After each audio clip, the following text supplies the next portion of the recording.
How's it going, Joyee? Good.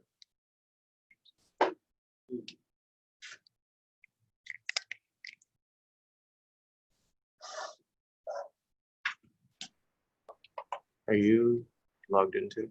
Yeah, it just says waiting for the host to start.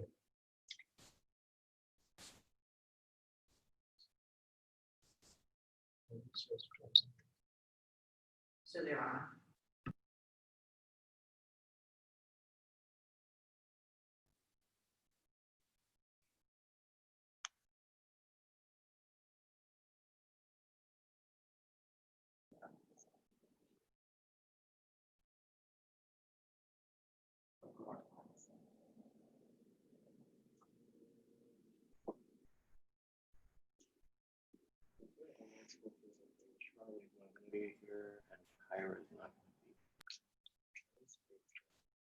Okay, wait, Charlie and Kyra are not? Yeah. Okay.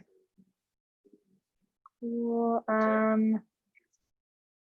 Then who, that's it. That's all we're missing because we had 7 yesterday. All right. Can everybody online hear me? Yes, yes. Okay. Can someone say something as a test? Hi. Okay. Thank you. Such enthusiasm. I'm like, can somebody say something? And Hunter's like, hey. Anyway, okay. So as I just let our in-person people know, we are going to start the lesson today by going over ACT. Like trying to get the perspective right. By going over ACT B02, which we did I think a couple weeks ago, and SAT 13. So Hunter and Danny, do you have either of those forms? I'll just ask you individually. Hunter, do you have your ACT and or SAT? Yeah. Both? I have to go find my ACT. It's somewhere close by, but I just have to grab it. Okay, so go ahead and grab that. Danny, do you have both tests? I have both tests, but I still don't have the score for the SAT. You still don't have the score. Okay, let me just, okay, did you send in your photo to Joey? Yeah. Okay, cool. Danny says he's still waiting on his SAT score. Thanks. Okay, so Joey's gonna work on that. Just go ahead and get out those booklets. I just kind of wanted to go through, and starting with the English, I wanted to go over some of the questions that have to do with stuff we've already gone over, right? And if you guys have any other questions about individual questions, just let me know. Okay, give everybody a minute. But yeah, I mean, just go ahead and turn to the first page, the English test.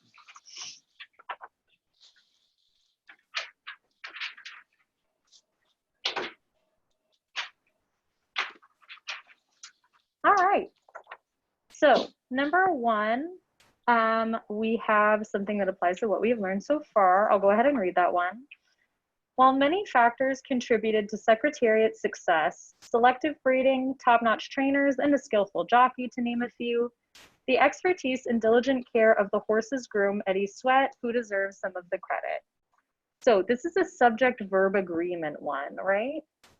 Because we can see in the answer choices, we see deserves and deserve. So that's not a change in tense, that's just a change of who the subject would be, right? So what is doing the deserving here? Can someone tell me?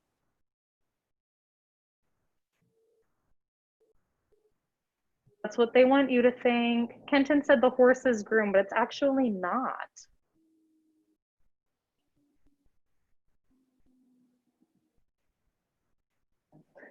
What? Oh, what is doing the deserving?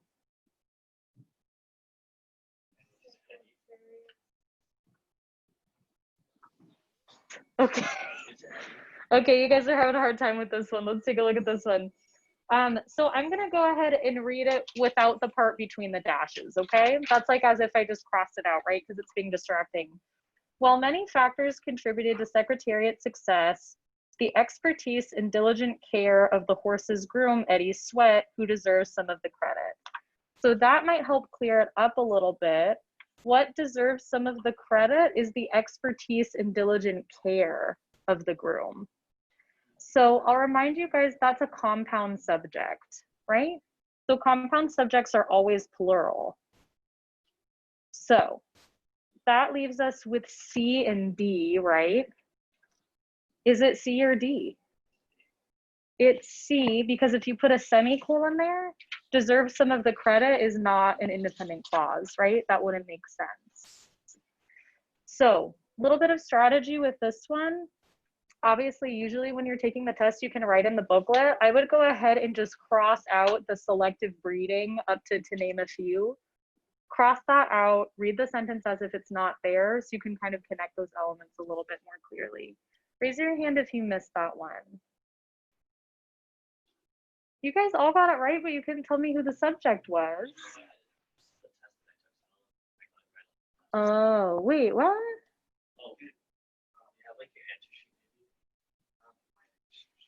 Oh, you're saying like you don't remember if you got it. Oh, okay, got it. Okay. Well, that makes more sense. Okay, I was like, what, Hunter? I missed it. Oh, okay. Well, thank you for being honest. Yeah, because when nobody raised their hand, I was like, are you guys kidding me? You all got it right, but like couldn't explain to me why you got it right? Okay. Okay. Yeah. Hunter, what you're saying in person is that some of us don't have our like answer sheets to say if you actually got it right or wrong. It's like it was 2 weeks ago. So like if you can't remember, like it's fine. Okay, cool. Let's see. Ooh, number 3 is another good one. Can I have someone read the sentence for 3? It begins with a groom's basic tasks. Go ahead, Kenton. The groom's basic tasks include washing and brushing the horse, trimming its tail, and they clean its hooves. Okay. What? Hooves or hooves, both are fine. What kind of a question is this? Hint, we went over this grammatical structure very, very recently. Parallel structure. Yeah, very good. So we have a list. We see washing and brushing, trimming, and then we want cleaning, which is going to be B, parallel structure. Great. Okay. Ooh, here's another one. I'm probably not going to be going over like every single one that applies throughout the test, but I thought just like good examples of a few concepts. So if you look at number 5, it says, those whom witness sweat with secretariat attest that his care surpassed the usual duties of a groom. So we were talking about who and whom, and it seemed like it pretty much made sense to everybody, okay? So somebody tell me what the answer is and why.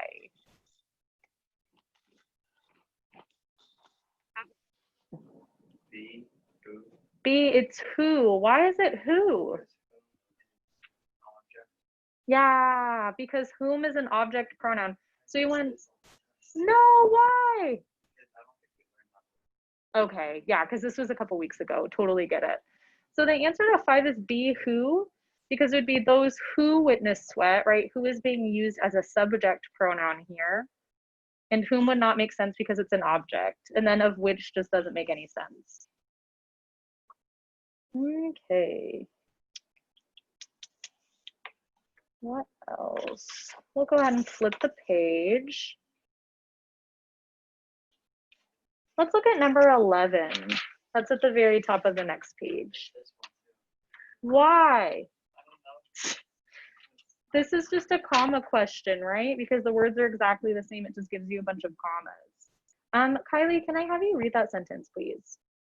Select constant championship and expert care kept the secretariat healthy and calm and successful recently. Awesome. Okay, so does somebody want to share their answer for this one and tell me why? Kylie, you can if you want. Yeah, I put D. Great, why? the comma is like separating the words of Yeah, so we don't need any commas here, right? Constant companionship, constant is supposed to modify companionship. So just like if I said like the big dog, you wouldn't put a comma between big and dog. That wouldn't make sense. So this is the same case here. And then we wouldn't have a comma after companionship because it's not a list, right? It's not saying constant and companionship and expert care. So yeah, no commas needed here. It's just D. Yeah, great. Let's see. Look at number 14. Michael, can I have you read that one?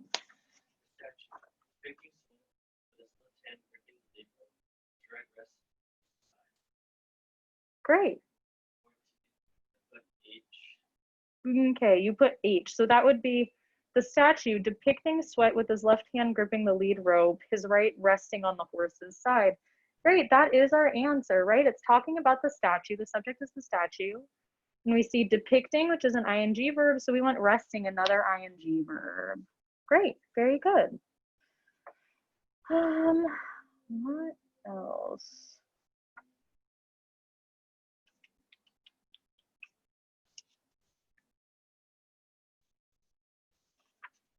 Oh, let's look at number 25. That's on the next page. Hunter, can I have you read that sentence, please?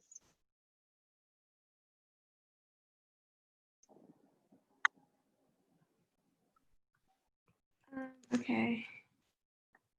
This allows scientists to identify the garnet's approximate age and the Earth's conditions when gemstones formed. Thank you.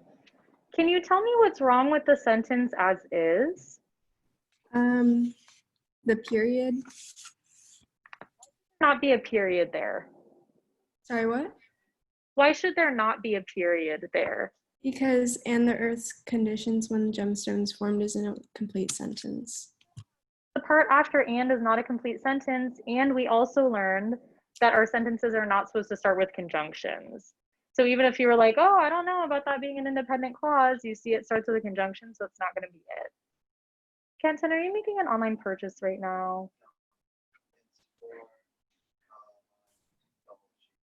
Why do you have your credit card out? Oh, okay. That's fine. I'm sorry. To those viewing online, Kenton had his phone and his credit card. And I'm not gonna lie, I've made online purchases during classes. Oh yeah. Well, I mean in college, yeah, like I have my laptop out anyway. I'm taking notes. I want to buy some shoes, you know, covertly get my wallet out. It's bad. I should not have done it.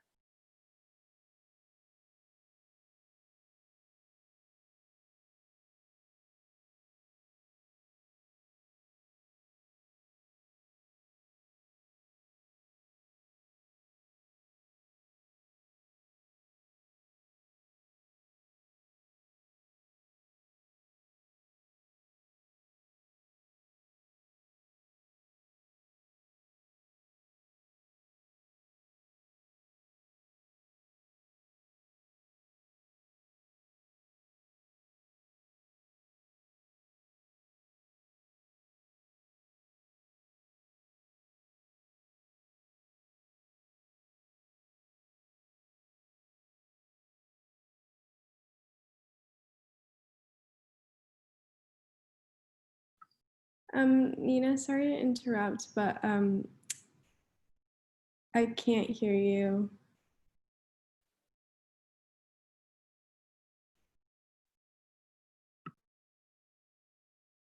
Yeah, I can't hear you either. You just went silent. Oh, you know what? I don't know if she can hear us because like the other thing crashed. Maybe. Yeah, she can't hear us and we can't hear her.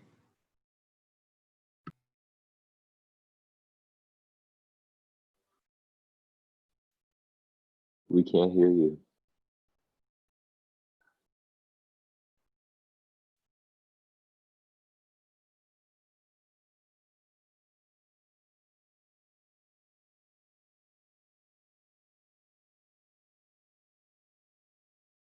Okay, so what's happening? I don't know. I like What did she say? Did she It's say not- like it's I don't fine? know because I can't hear her.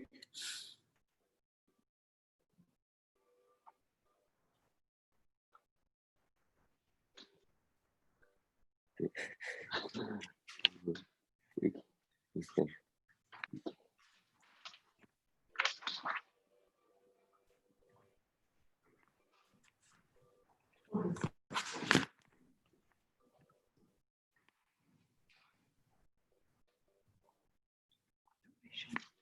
Okay. Oh, okay. Okay.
Hang on, gang. Can one of you say something?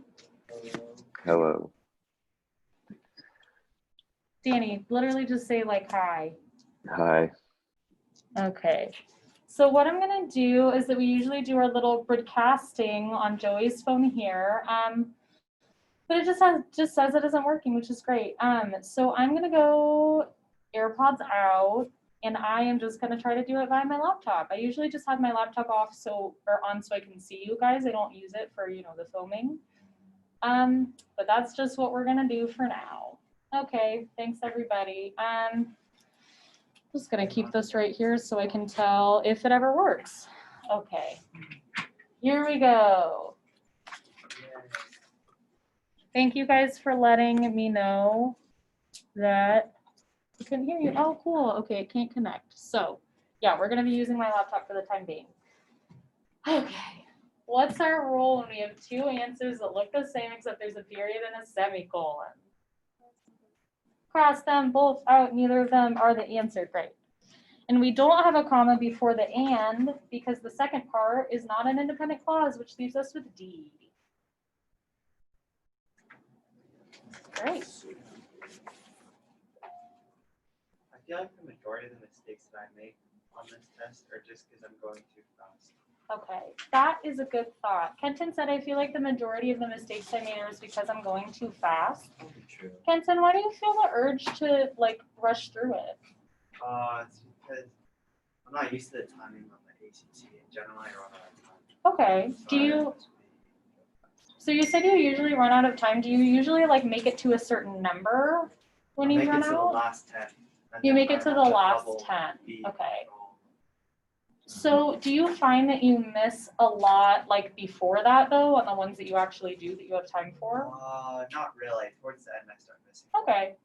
Because I was gonna say, I would always rather have you guys go a little bit slower and get more of them right, be more accurate, right? And not make it to the end than like rush and get a bunch of like ones you could have gotten right wrong because you're just trying to make it to the end, right? So I mean, you guys are still early on in your prep. I would say especially for the ACT, I feel like a lot of you maybe aren't used to the ACT in comparison to the SAT, is that right?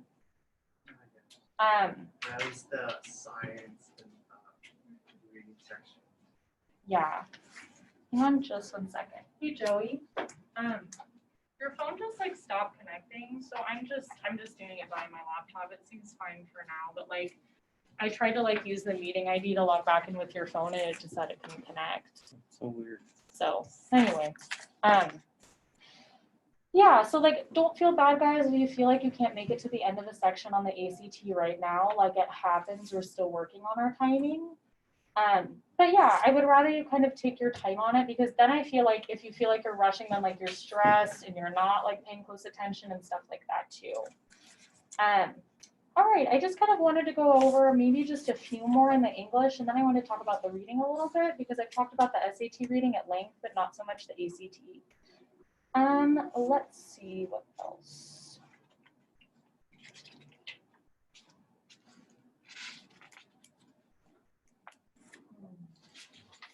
Number 36 is a question about using the right preposition, right? What's a preposition again?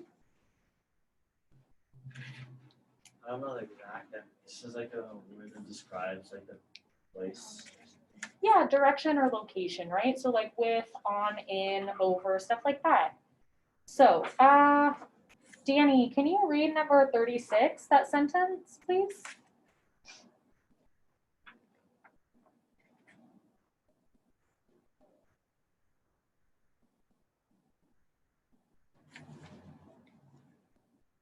You're still muted, Danny.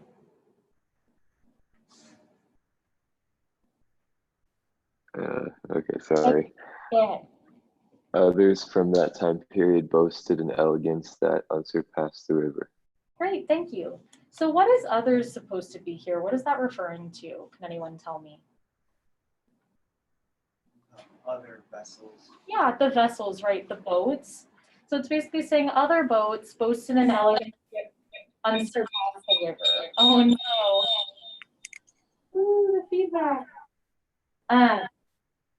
So can someone share what answer they got for this one? Rebecca?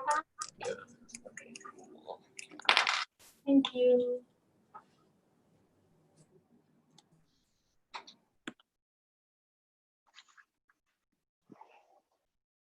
Yeah, what answer did you get? Or H, right? Yeah. So how did you know that the answer was H?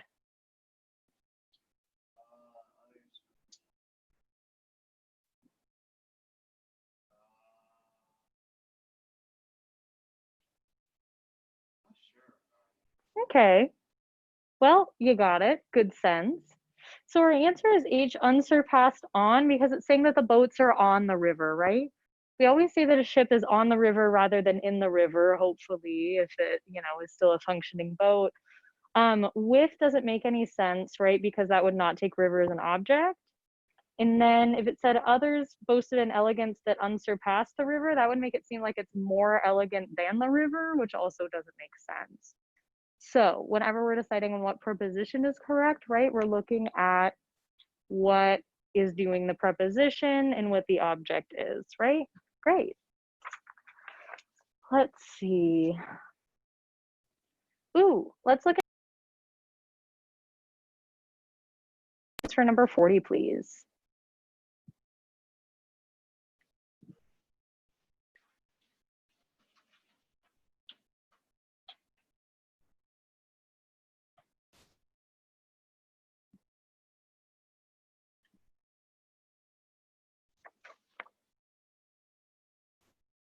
Hunter, did you hear me? No, Joey's phone crashed for a second, but it's Okay, do you want me to awesome. read the sentence with 40 in it? Yeah, 40, is that okay? Thank you. Until bridges spanned the Hudson River, more than a mile wide in places, car owners relied on ferries to transport their vehicles from one shore to the other. Awesome. Does anybody want to share the answer they got for that one? Michael's shaking his head. Did you miss it? Okay, cool. That's okay. I don't know if we had gone over dashes at that point. Kylie, do you want to share your answer?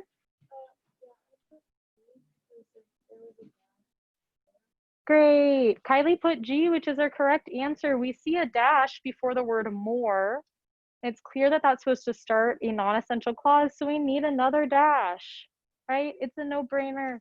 It's just matching. It's just making sure we have that second dash. Very good. That's okay. But like now you get it, yeah? Okay, perfect. And can I have someone read 42? Go ahead.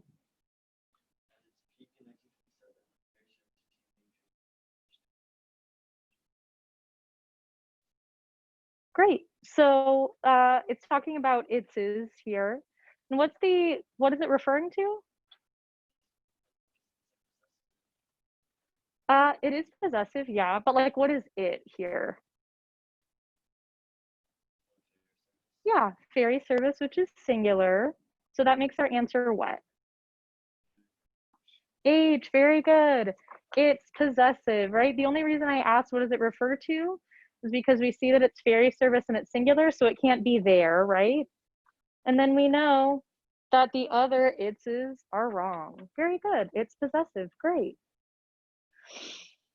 Okay, I think that's where I might wrap up going over some of that English right now. But does anybody were there any questions that you remember that you were having a tough time with, or maybe you're looking back and you don't really get it in the English section? I'll give you a minute to think about that, but just go ahead and raise your hand and let me know if there are any questions that I can explain right now.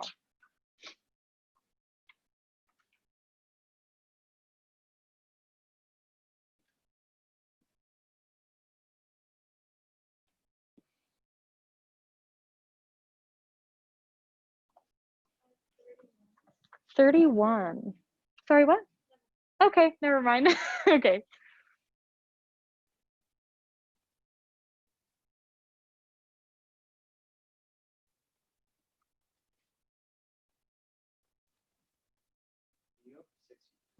Yeah. Kenton asked for 63. So let's turn to that one. Oh, this one is weird. Okay. So if we look at the context of the sentence, right? Because I would love to just read the sentence, but I think context is important here. It's talking about how in silent films, they had more slapstick humor, right? So like people were doing like brawls, falls, like kind of like over the top acting. So it said that exaggerated gestures and expressions, long used by actors to hammer home the hilarity of their acts in vaudeville theaters, began to fall flat with filmgoers. By 1910, however, audiences' tastes were more refined. So by that they mean like they want a little bit more nuance, right, than the slapstick. So then the sentence for 63 says, craving comedies, but they lamented the overacting. Audiences began to call for funnier and more natural silent actors. Okay, so this is what we call like a modifying phrase, which we are going to go over in a couple of chapters, but I will explain it to you now. Okay.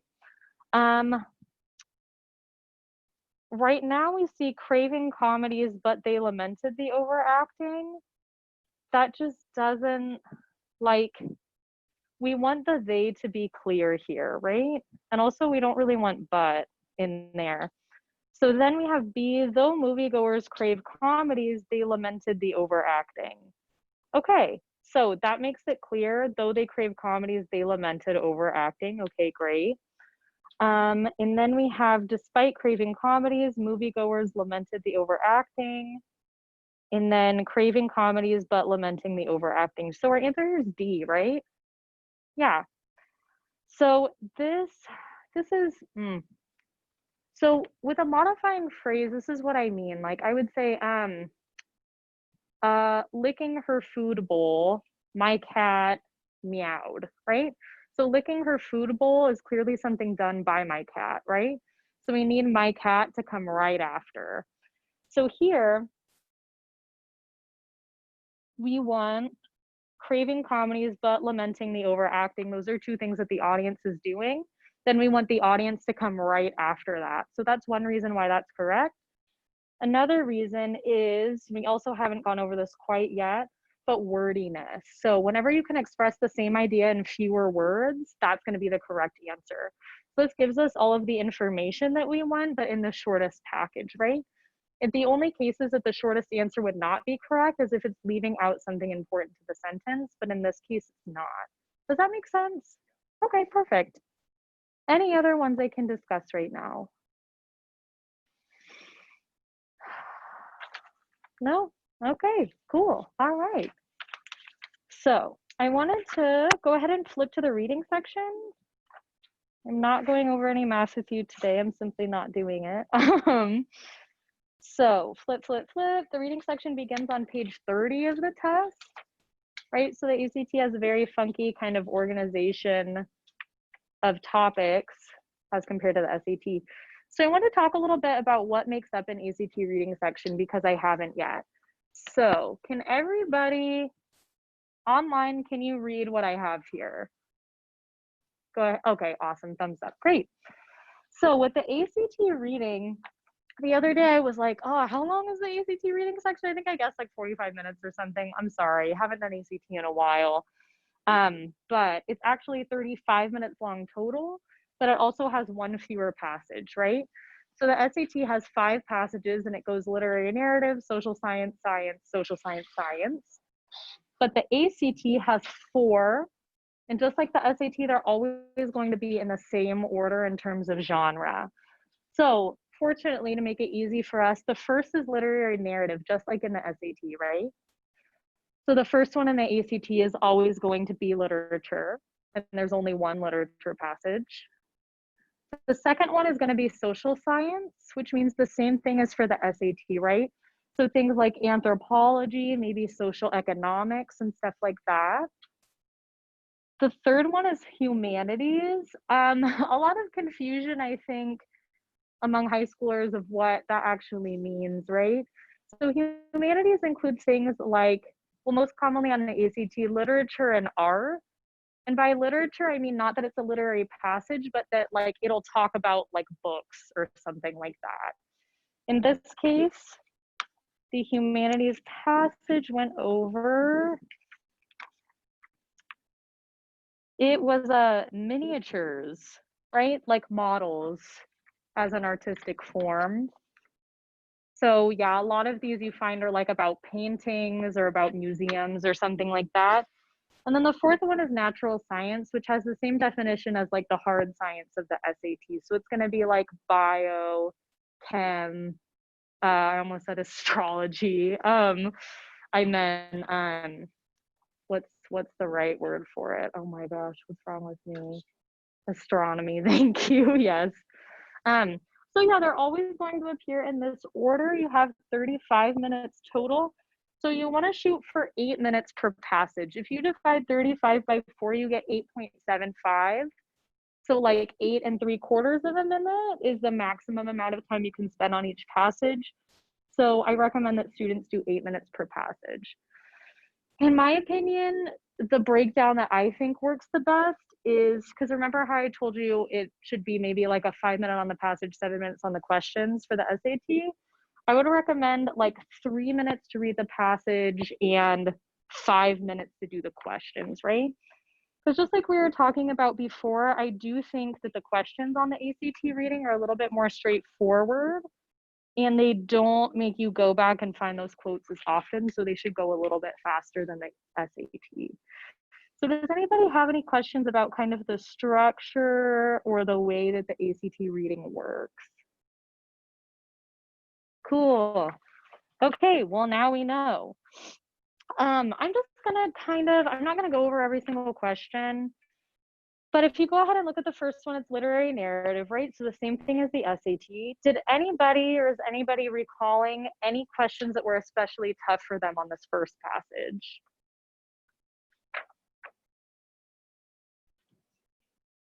That you may have wanted to talk about?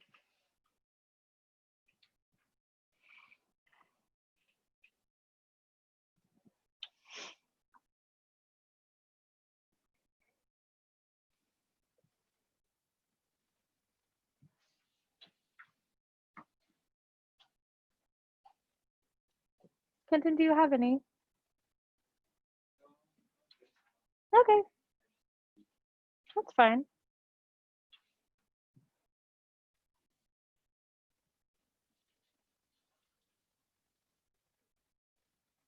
Raise your, yeah, no, I'm getting there. Don't worry about it. Yeah, but thank you for asking. That's okay.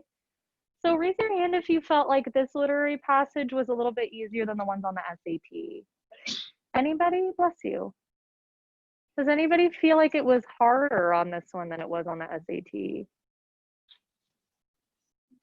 Okay, nobody raised their hands on anything, so I'm guessing it's exactly the same. Okay, moving on. We're gonna go and flip to the next one, social science. This was some content by our good brother, Malcolm Gladwell, talking about cognitive psychology. Were there any ones that were big stumpers on this one that we wanted to talk about?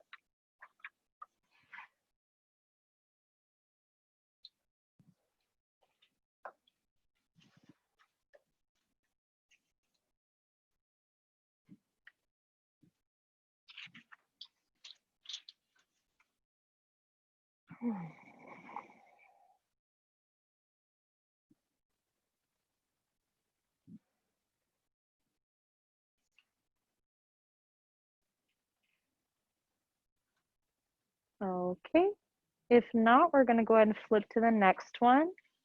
Again, this one is the humanities one. It has to do with miniatures and it is a comparison passage.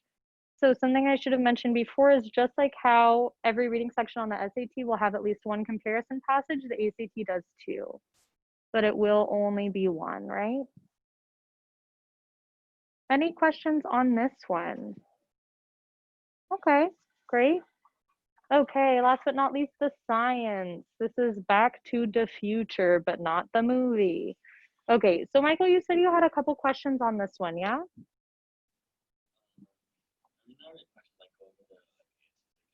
Okay, cool. So let's just go through them. Okay, number 31 says, within the passage, the discussion of wing scientific research primarily functions as, okay, so who is Wing? Can someone tell me? Who even is that person? Yeah, so we see in the second paragraph, it says he's a paleobotanist at the Smithsonian.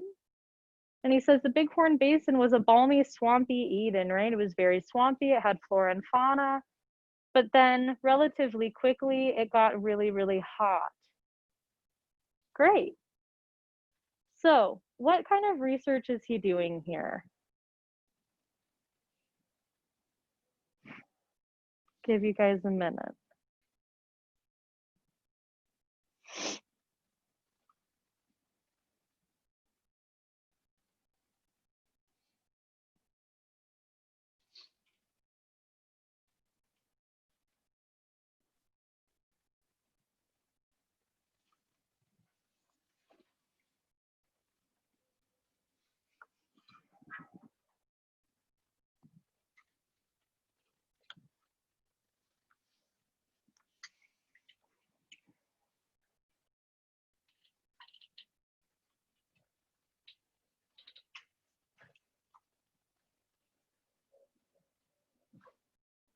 So, Michael, can you tell me what Big Red is?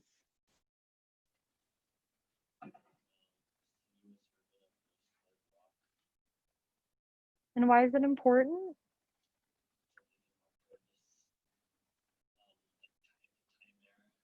Yeah, so it's saying, right, that as we learned in geology, you can look at like, a really thick part of rock and you can see where things may have changed, right? So it's saying that like this like little pink rock shows you where in time the thermal maximum happened, right? So when it got so hot during this time period.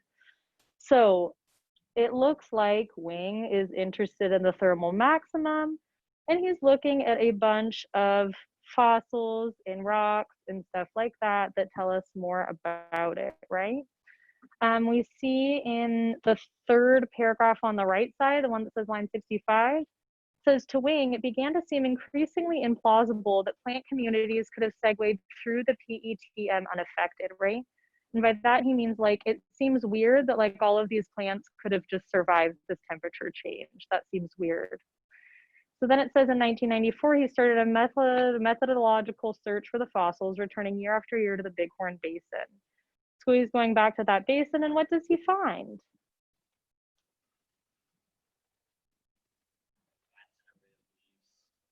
And what do the leaves tell us? Okay, how can you tell?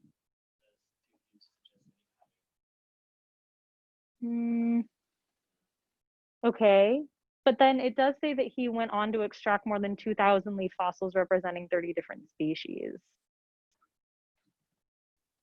So if we go, if you're ever confused about like what a passage is trying to say, right, you can always go to the last paragraph because that, especially in the science section, is where it's going to talk about like implications. If you guys remember with the wolf and Yellowstone one, it was that last paragraph where they talked about like how you can extend this research to other things. So if you look at the last paragraph, it says, what you see is almost a complete changeover from what was growing here before, Wing marvels. What this means is that you could have stood in this one spot in Wyoming surrounded by a forest and everything could have looked pretty much the same for millions of years.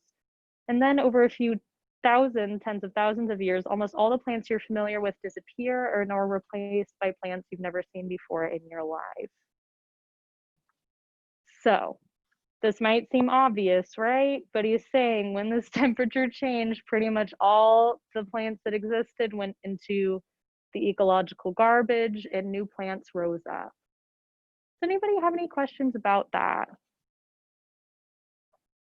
Okay, now let's go back to the question. It says within the passage, the discussion of Wing's scientific research primarily functions as, and what's the answer to this one?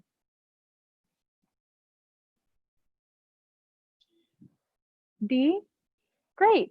A framework for exploring the PETM and various investigations of it. Okay. So it's saying it's different ways of looking at this thermal marker. So if we go through each of these answers, A says an example of a study that resulted in the discovery of the Big Red, but he isn't involved in the discovery of it. It just kind of says that like they know what this is and he wanted to look more into it. So that's why that's not it. B says an illustration of the methods used to date geological epochs. So they're using the rock to look at geological epochs, right? But that's not really what Wing is into. I mean, you have to remember that it says he's a paleobotanist. So paleo meaning old and botanist meaning the study of plants. So you can kind of tell right away that his research then would be concentrated on the ways that plants change, right? Not the rock. See, a counter argument to current assumptions about the PETM, that would mean that people had certain ideas about the thermal maximum and then he set out to disprove those, which is not the case, right?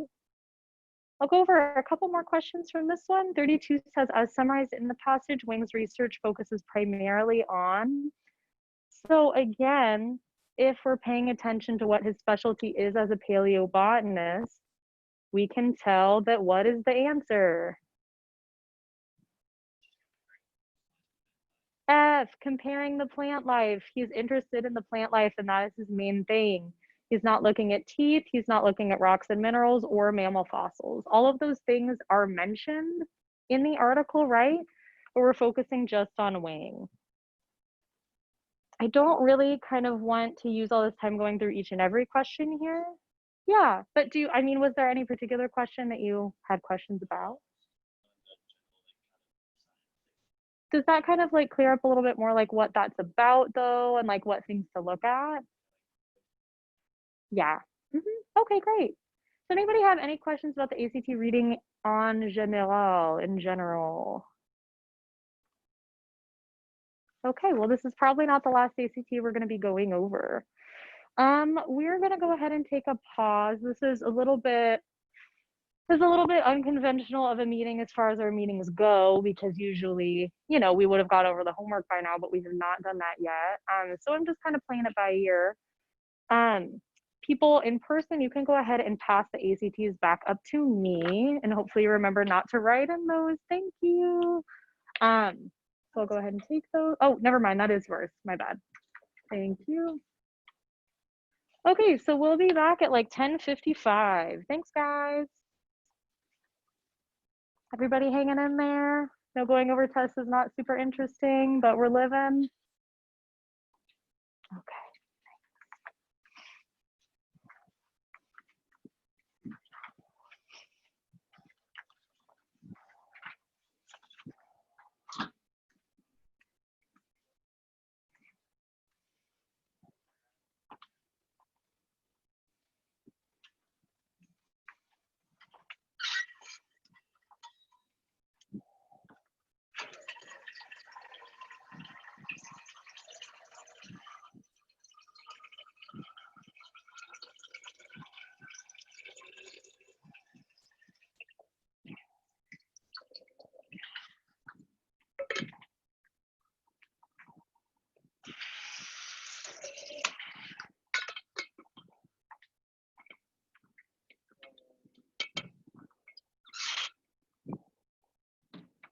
Quick question. On the calendar, it says that I have Maya and Even today via Zoom.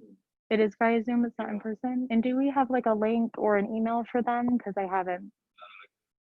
Okay, thank you.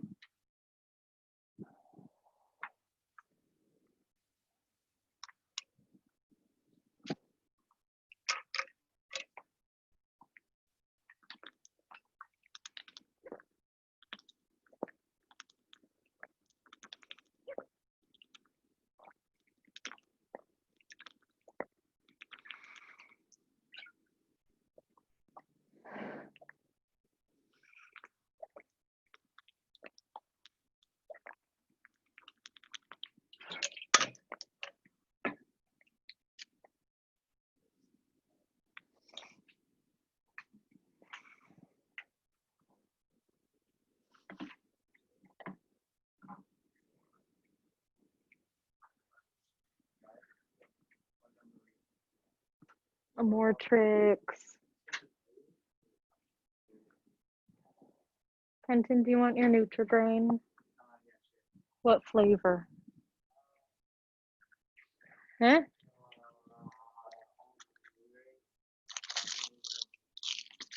That was on top. Anybody else want granola?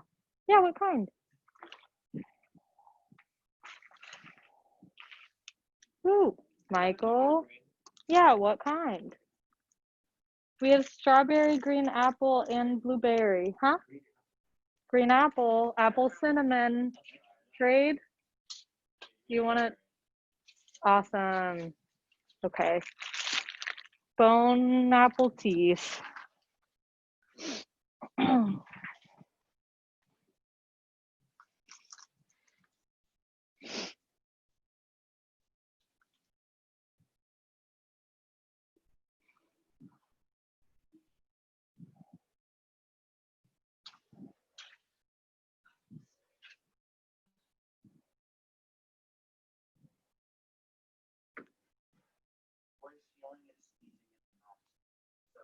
Right? I was just talking to my boyfriend about this yesterday about how like the impulse is to take it off obviously because it feels weird, but the point is to wear it so you don't expose other people to your particles. So yeah, I mean, I've sneezed in masks in front of you guys before. It's not fun.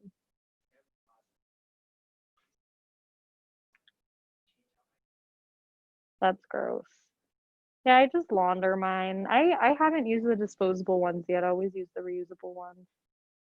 Also, I've seen a lot of disposable masks as litter lately, like hiking and at the beach and stuff, and it sucks.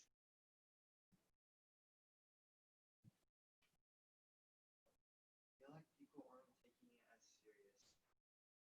Yeah, which sucks because it's worse than when people were taking it more seriously. Did you guys hear it said LA will be the biggest, or it may be the biggest population city to go back under a lockdown mandate. So could be going back indoors. Yes.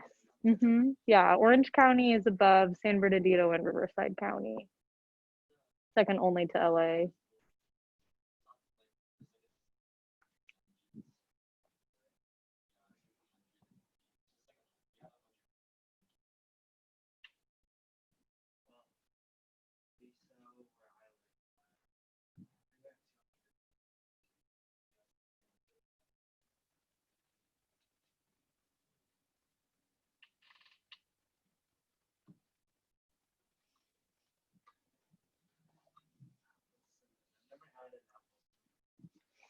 Are they good?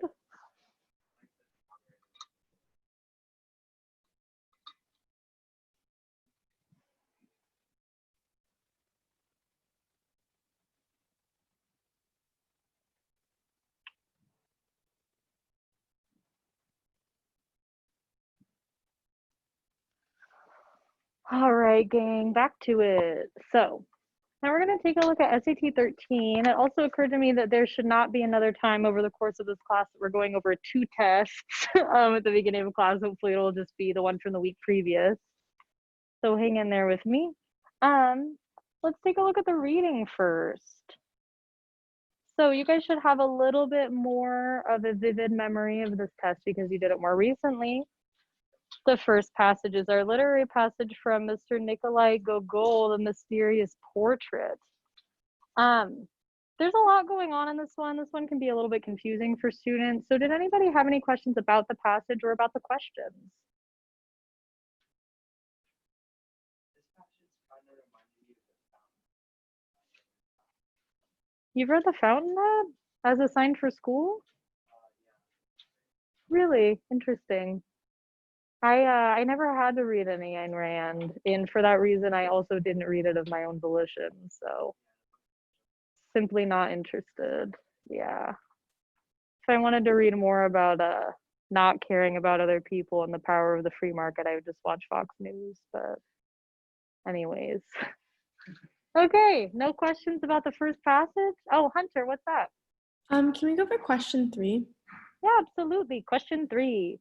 The passage suggests that Chartkov's professor believes that great art should be. So kind of the central tension in this passage, right, is between like what the professor thinks that good art is and what Chartkov thinks that it is, right? So I would kind of look to the second paragraph, right, where he says, maybe in line like 17,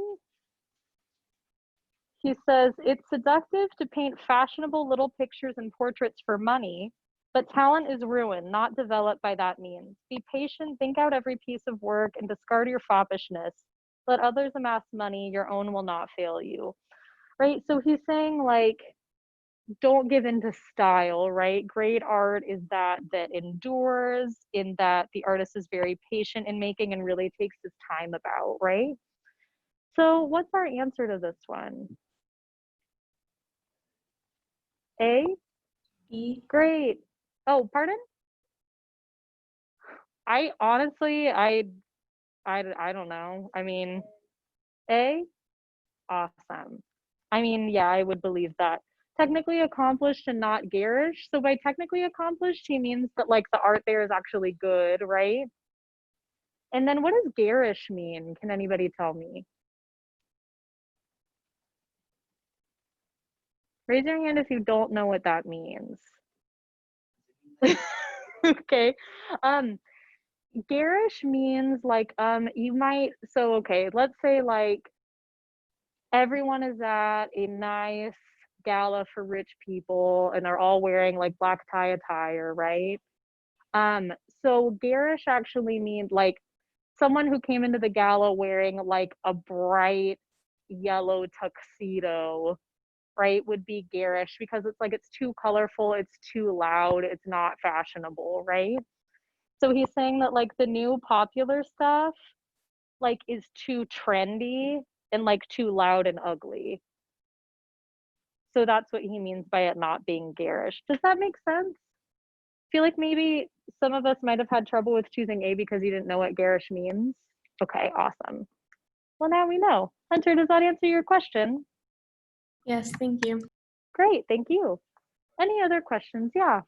So when it says which choice provides the best evidence, Mm-hmm. going through all the answer choices, should you read through like all those lines again?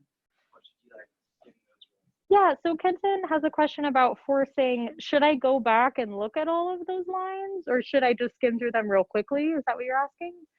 Um, I mean, I'd say kind of like a mix of both in that like go back and like remind yourself of what those lines are talking about, right? Like I wouldn't take too much time like examining every part of those lines, right? But you can get the gist of it and see if it applies to the previous answer, right? Because in many cases, like 2 or even 3 of those sets of lines like won't address that answer, right? It might be related, but like not closely enough so. So yeah, but I mean, I do have students also like maybe they'll look at A lines 5 through 10 and like justify it in their brain, like, oh yeah, that could work. I'm just gonna pick that one.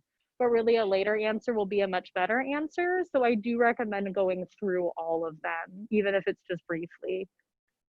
Yeah. The best way to do those types of questions, look at the lines quickly and just remind yourself. Yeah. Yeah. So the best way to do this would be just to kind of pop back there, remind yourself of what it's about, and then go from there. Did anybody have any other questions about 1 through 10? Yeah, I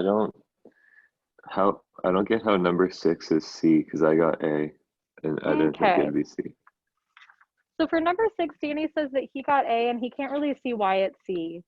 So this one says, according to the passage, one point of disagreement between Chartkoff and his professor concerns whether.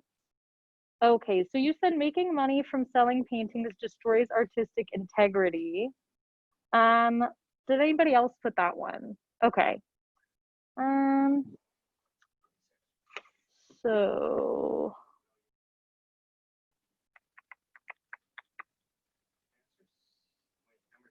number 6 is C, yeah.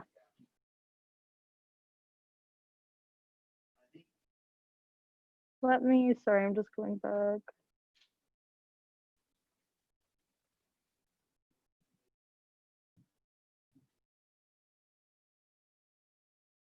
line 37,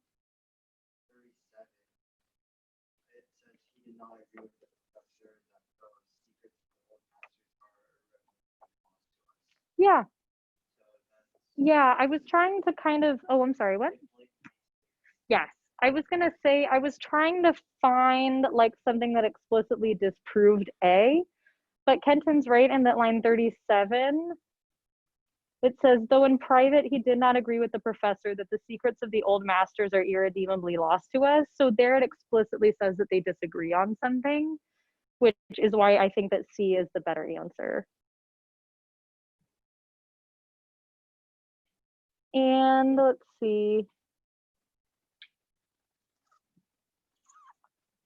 I mean, let's see.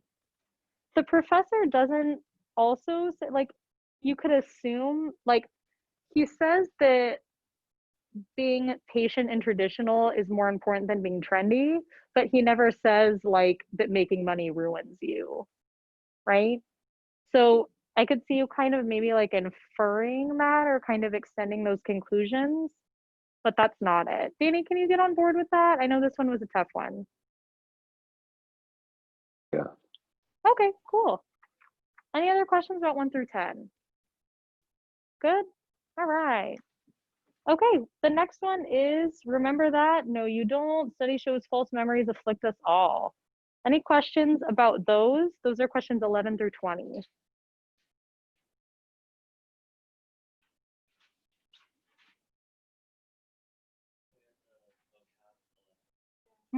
The vocab in 11. Okay. As used in line 7, curiosity most nearly means. Michael, can you read that sentence of line 7, please? Awesome. Okay. So we usually think of curiosity as a noun meaning the state of being curious, but curiosity can also have another meaning. In this sentence, it looks like false memories can sometimes be a mere curiosity, right? So it can be like merely something that's interesting, but something that's not really important. But other times they have real implications, right? So other times they actually can have big impacts on people's lives. So what was our answer to this one? C, oddities. So an oddity is just something that's weird, but inconsequential. And that's what they mean here. Does anybody have any questions about that?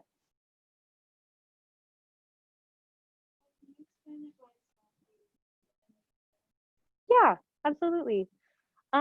So false memories can sometimes be a mere concern, right? If you plug that in, but other times they have real implications.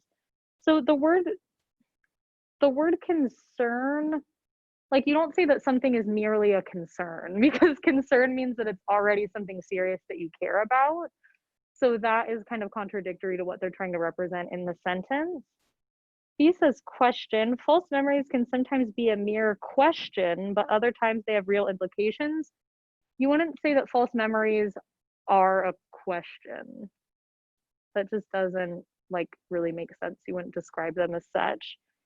And then the last one, false memories can sometimes seem to be a mere wonder, but other times they have real implications. Oddity is the only answer that expresses that this is supposed to be like weird or odd, right? The word wonder is usually like, oh, it's marvelous. It's really cool in a good way. But we just kind of want to express that something is weird without necessarily saying that it's good. So that's why C is our answer. Does that help a little bit? Bless you. Great. Yeah. Any other questions? 11 through 20.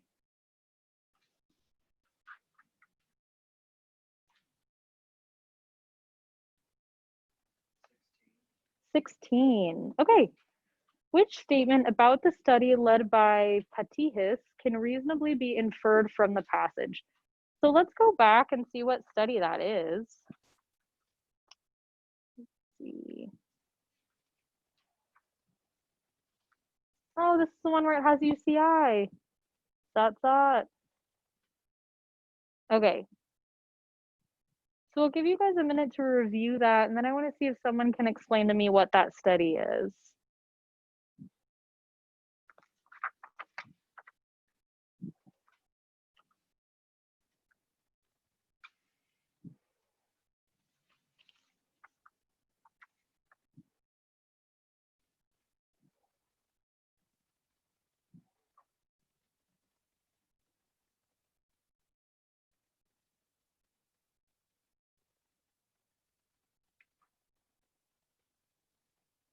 So can anybody tell me what's going on in that study? Yeah. Well, basically they're comparing whether Mhm. ordinary people also have false memories. Yeah. So they're comparing two groups, people with ordinary memory, and then it says HSAM, highly superior autobiographical memory, and seeing if that means that the people with the highly superior memories have no false memories, right? If that's better. So Kenton, what was their conclusion? Did they find that the people with better memories didn't have false memories? Yeah. It says that actually, if we look at line 47, here too, the HSAM subjects cooked up as many fake images as the ordinary folks. And then, as always, well, I was going to say we could go to the final paragraph, which we could, but we could also just look at the very next paragraph after that, starting with 50. What I love about the study is how it communicates something that memory distortion researchers have suspected for some time, that perhaps no one is immune to memory distortion. So let's check out our answers. What can be inferred about the study? A says its overall goal has been questioned by several researchers. That was not said or hinted at in the passage. That's just not it. B, its main finding was not a surprise to certain scientists, right? The part that I just read said this confirms something that memory distortion experts have suspected for a long time. So that's why that's our answer. It wasn't a surprise to certain people. It's something that they thought would be right. If we look at C, its methodology is thought to be highly innovative. They just basically have like two controlled groups and it's an experiment. So there really wasn't anything particularly special about its methodology. Then D, it provided a definitive resolution to an ongoing debate. People weren't really like debating this, I guess. It's really not framed as a debate here. And it's not like once they did that study, it closed the book and they're not going to do any more studies, right? So that's why B is our answer. Does that make sense? Great. Any other questions about these? Danny, are you raising your hand or just moving your hand? I'm just moving it because it's Okay, like cool. locked. Yeah. He was doing a little stretch of his hand. Today, this morning, in the early hours of the morning, I woke up with a Charlie horse in my calf. Absolutely horrible. I only get those like once every few years, but like it's so, everybody's familiar, right? Just a terrible cramp. Just when your muscles are just like, oh, yeah. All right, let's move on to the next one then. This one is, I love the title of this one, Beans is Talk. It's a science passage. Does anybody have any questions in this one?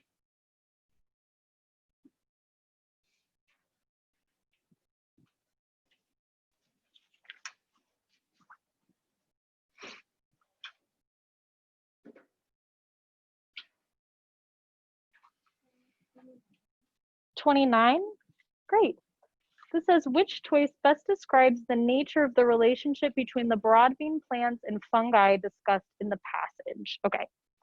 So what's going on between the plants and the fungi? Can you take me to any evidence or any part where they talk about that?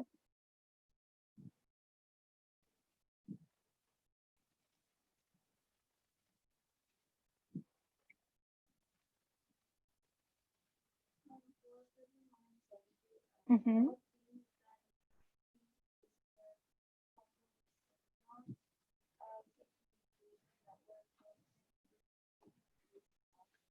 Awesome.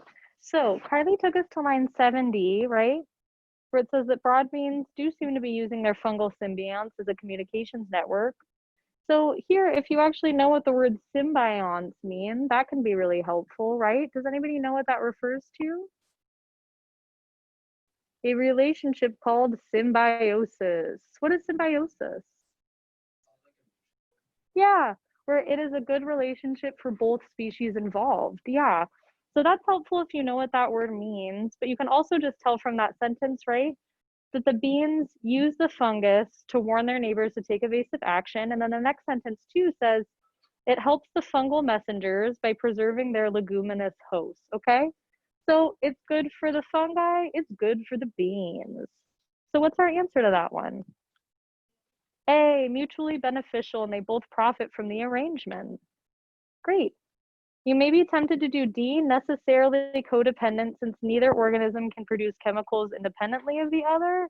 That just like doesn't, like, that's too vague. Like, what chemical? Like, clearly all plants can produce chemicals, so I don't, that one seems a little bit weird.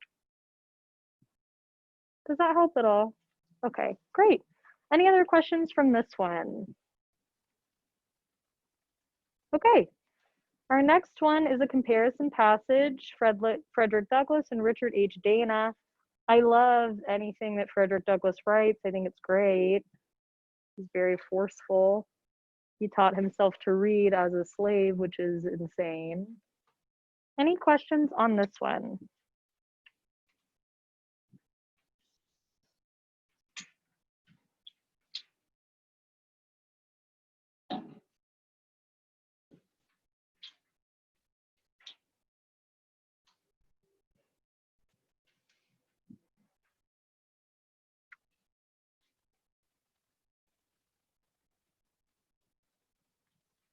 Okay, we're good on that one?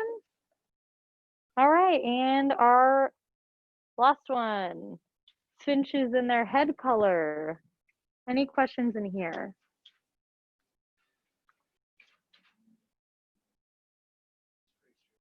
Okay, great. All right, then we're gonna go ahead and close the book on that one. I know that was a lot of test review. Thank you for hanging in there. We don't have too much time left, but we are going to go back to the tomato passage that I asked you guys to do for homework and talk about that one a little bit. So go ahead and turn back to your reading. To the first science passage, which is the comparison one about the tomatoes. So much tomato action.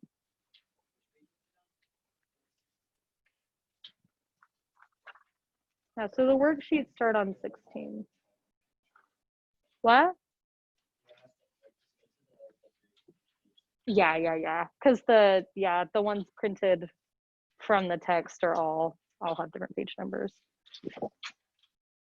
Okay, so ordinarily, let's see, I would go through like all of our questions, like let's see, all of our worksheet questions for these ones, but unfortunately I think we are running a little bit low on time in order to do that.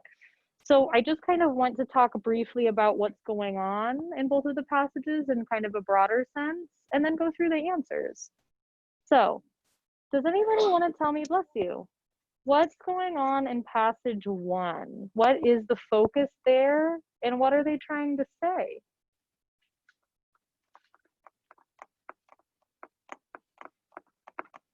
You can go back to your worksheet answers if you want help. Yeah. Basically, there's genetic mutation that farmers capitalized on to make the tomatoes ripen uniformly. However, in doing so, you lost a lot of the nutrients. Yeah, I think that's a pretty concise explanation. Thank you. So what Kenton shared is that through GMO, right, through genetic modification and through like gassing them after harvest and stuff like this, harvesters, right, and the sellers of tomatoes have made a lot of changes to tomatoes to make them last longer and like have better color and look fresher, but that's come at the expense of taste. They're arguing that they don't taste as good as they would because they've had all of these changes in order to bring them to market.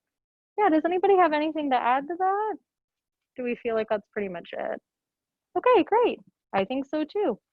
Or actually, sorry, I do have one more thing to add.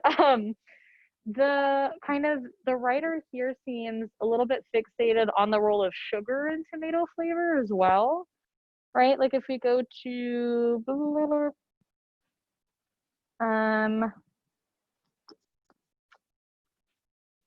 my goodness, where am I?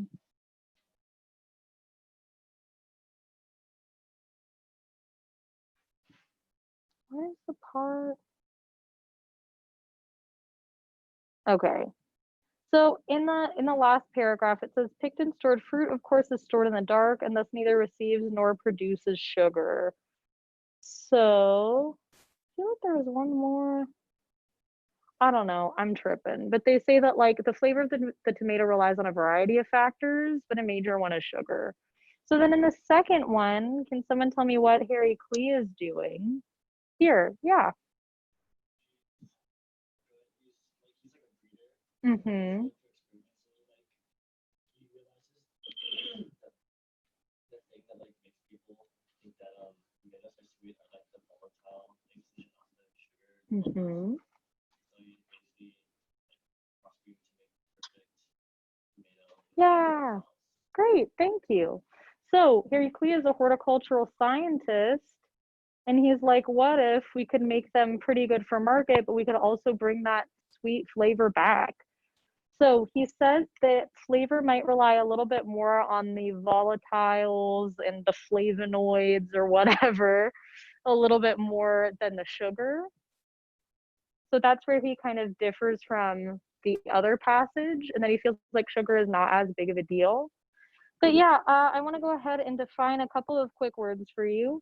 The first sentence says, right, scientist Harry Klee is determined to rescue the industrial tomato from its current gustatory doldrums. What fun words. Does anybody know what gustatory means, or can you guess? Yeah, it's related to food for sure. Yeah, it has to do with how it tastes or how it functions as an ingredient in food, right? And then what does doldrums mean? Does anybody know? You probably remember seeing it from the Phantom Toll booth. Yeah. So can you guess what that means from that context? Hmm.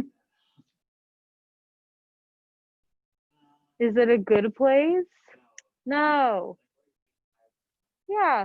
So the doldrums just refer to like a very low, abysmal place. So when he says he wants to rescue it from the gustatory doldrums, he says it's basically just in the pit of bad flavor and he wants to bring it out. So yeah, I thought maybe a couple of you might have had trouble with that vocab, so I just wanted to explain that. All right, let's move on to the questions. 19, the main purpose of passage 1 is to, I'm just going to make up my own little cycle here, starting with Michael. What did you get for 19? Okay. The main purpose of passage 1 is to examine the techniques used for enhancing the taste of modern tomatoes. Ooh, close, close, but it's actually not A. I'm sorry about that. Did anybody get another answer for number 19? Yeah?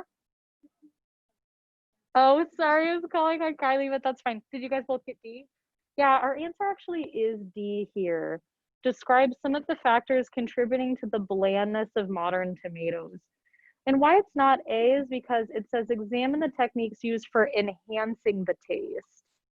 So you might have gotten a little bit confused here by like, she's looking at the techniques used to extend their life, but she says those actually make the taste worse, right? So that's why A is not our answer. Is that okay? Okay, great. Number 20 says, in the context of passage 1, lines 5 through 13 serve 2. 5 through 13 is that second paragraph. Kenton, what did you get for number 20? C, very good. Establish a link between the taste and the breeding of modern tomatoes. So that first long sentence says that there are several factors in tomato taste. And the second one says the modern tomato plant was bred to produce more fruit, changing how it tastes. Any questions about that one? Okay. Number 21, as used in line 12, fixed most nearly means. Kylie, what did you get for this one? A, stable, very good. If we look at that line, it says the modern tomato plant was bred to produce more fruit, diluting the relatively fixed amount of nutrients and tastants the plant has to offer. So by fixed, they mean not changing, right? Immobile means not moving. That's a little bit too literal, right? The amount of nutrients wouldn't move. Repaired is like a synonym to fixed in other contexts, but that's not it. Obsessive also makes no sense. Okay, number 22 says passage 1 supports which claim about the modern tomato industry? Hunter, what did you get for 22? I said B. B, it creates a long-lasting product at the cost of flavor. That's definitely the main argument in passage 1. Very good. 23 is paired with 22. It says, which choice provides the best evidence for the answer to the previous? Danny, what did you get for 23? I got D. You got D. Okay, if we check those out, that the final nail in the coffin is refrigeration, and it's those later ones.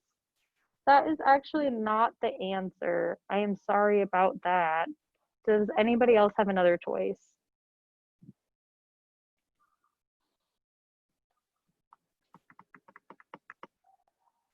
Did everybody put D? Okay, what do you think? The answer actually is A, 14 through 19.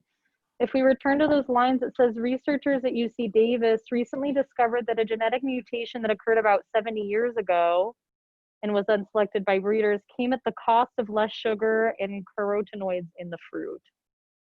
Okay, so remember that 22 says, right, the modern tomato industry has created a long-lasting product at the cost of flavor. 14 through 19 explicitly refers to that, right? It says that they have been bred, the tomato industry has done this. It causes them to ripen uniformly, but it takes away that flavor. So it's not D, because those lines are talking about refrigeration, which is one element, but I would say the breeding is the main element that reduces the flavors. That's why A is our answer for that one. Any questions about that one? Okay. Number 24, we're back to Michael. As used in line 53, meet most nearly means. What'd you say for that one? C, satisfy. Very good. It says, the tomatoes come from plants that do not make enough fruit to meet the demands of large commercial farmers to satisfy their demands. Great.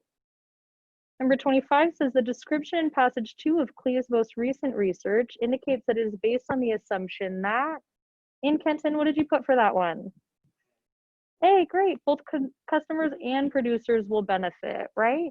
If the tomatoes are good, then everybody benefits from that. Okay. 26 says in passage 2, Clea's description of his crossbreeding efforts suggests that recent scientific advances have helped to increase the, Kylie, what did you get for that one? D, the frequency of debates concerning the value of genome analysis. How did we come to that conclusion?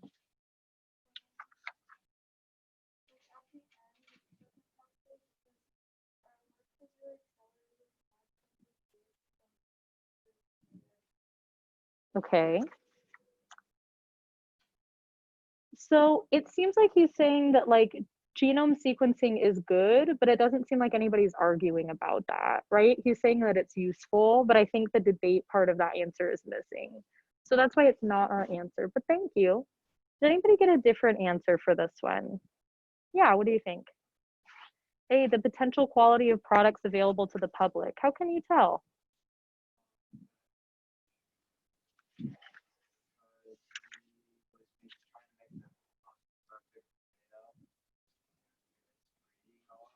Mm-hmm.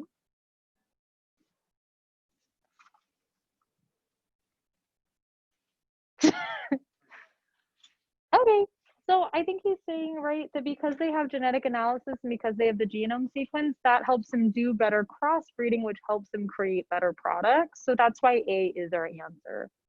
Yeah, very good. Kylie, does that make sense? Okay. Oh no, sorry. Well, you had the right sense the first time. And 27 says, which statement best describes the relationship between the two passages? Hunter, what did you get for that one? I got A. A, passage 2 describes scientific research that is designed to address an issue identified in passage 1. Very good. That's it. Great. Because the issue is that new tomatoes taste bad, and passage 2 is like, we're going to do something to fix that. Great. Any questions about any of these questions? Okay, great. Well, we actually have reached the end of our session together. Based on what we got done today, I'm gonna modify our homework a little bit. Give me just a second.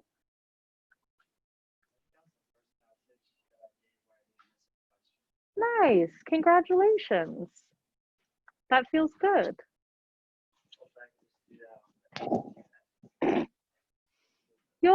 I think you'll get to that point. Kenton was saying this was the first passage where he didn't miss any. And I hope everyone can experience that if they have not already.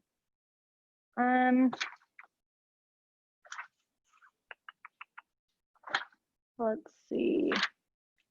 You know, I'm gonna give you guys an option on this one. We are either going to go back and review lit passages, right? Work on that a little bit more, or do more practice on the history/social science passage. Raise your hand if you would rather work on the literary one. 1, 2, 3, 4. Okay. Okay. Pretty much everybody voted for that one. Okay. So here's what our homework is going to be. The last literary passage we went over was the one in the name of Salome, right? So the next one we're going to go over is practice literary passage number 3, Night at the Fiestas. That's on page 4. So I want you to do the worksheet, the passage, and the questions for Night at the Fiestas. Can someone tell me what passage we're doing? What is its title? Night at the Fiestas. And no other one. Okay. Yeah, this is practice literary passage number 3, it should say. Are we good, Michael? Okay, cool. I know you had some order issues. Okay, thank you guys for working with me today. Great job. I'll see you on Friday going over some more literature. Woo! Have fun with math party. Yeah, I mean it's more straightforward in some ways, I'll say. But it's easier on the test. Yeah, I feel that.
When did you see it?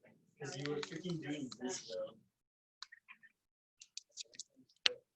Somewhere else. I was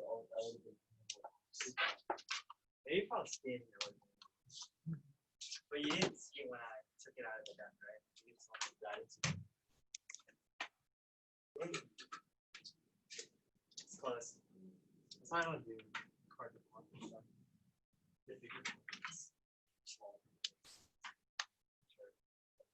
Or stand up. So I just don't.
I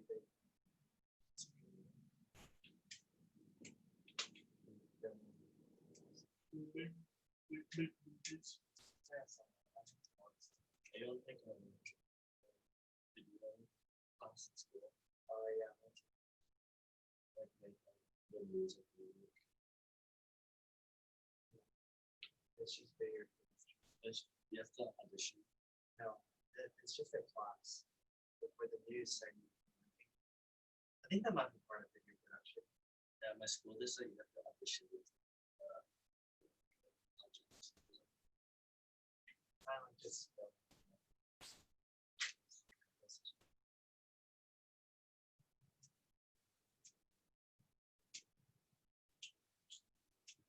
more just fun.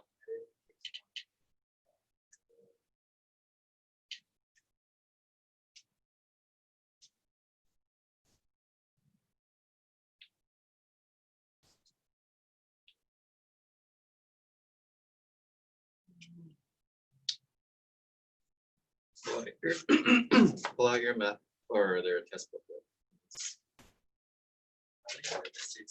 Huh?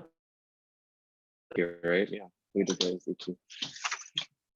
We are going to do the SAT math. Which math did you use as a grade? Both.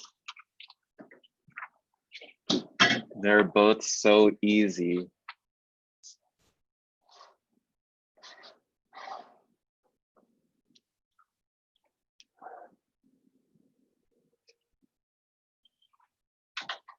What did y'all miss?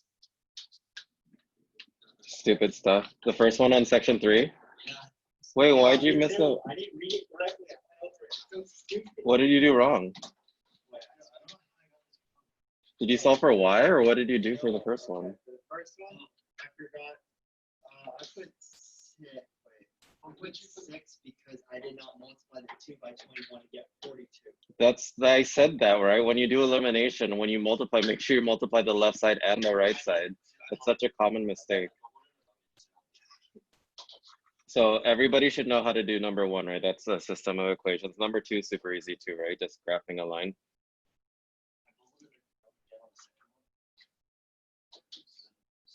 This 6, which is stupid. I should have just substituted. Oh wait, this is the wrong two I'm looking at.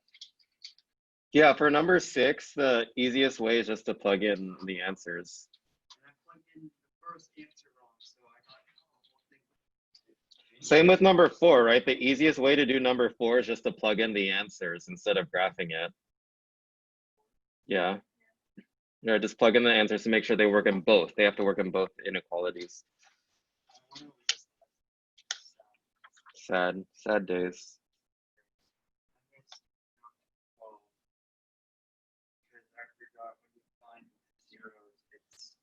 The opposite side.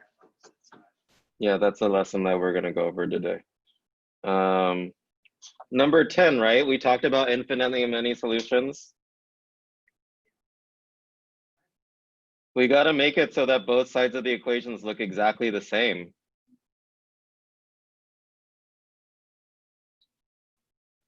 Another way you could do number 10 is you could plug in a number for x.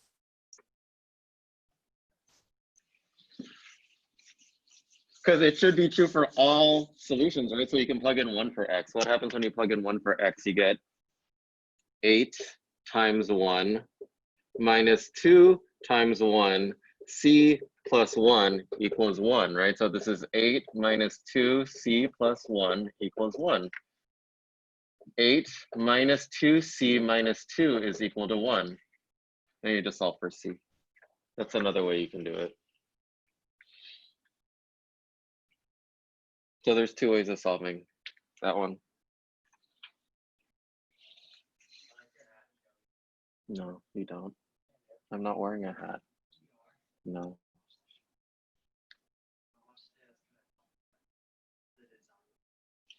Number 11 is a really important one because it's not hard, but you have to understand the wording, right? So what does 61 represent in that equation? It's the rate or the slope, right? We talked about slope. So we say slope, we say rate, and the other words for slope or rate are increase or decrease too.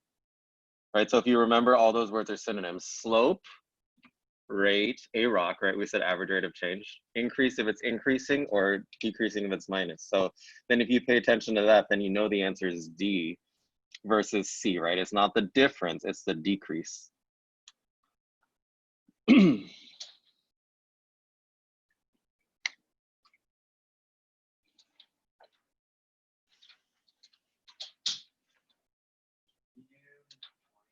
20.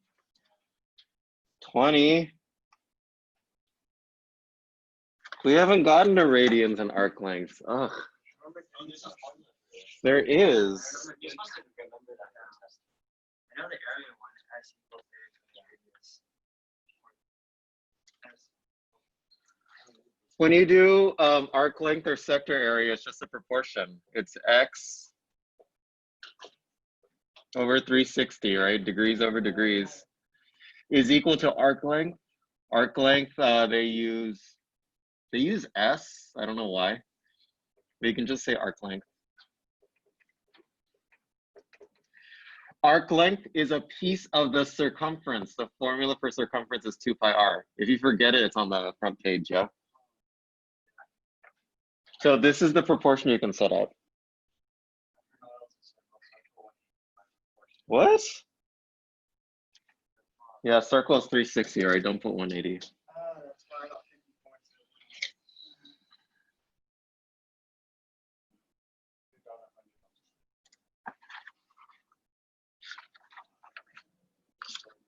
50 points. Okay. Let's go back to number 14. That's something we brushed upon last time. Yeah, we talked about, or at some point, right? This is a percent increase, right? It's increasing by 0.5%. And then it's t over 3 in the exponent, right? What unit is t in the exponent? Is it days? It's years, right? So then this is years. This 3 says it's going to compound once every 3 years, right? Because when you plug in 3, the exponent becomes 1. So every 3 years, it's going to compound once.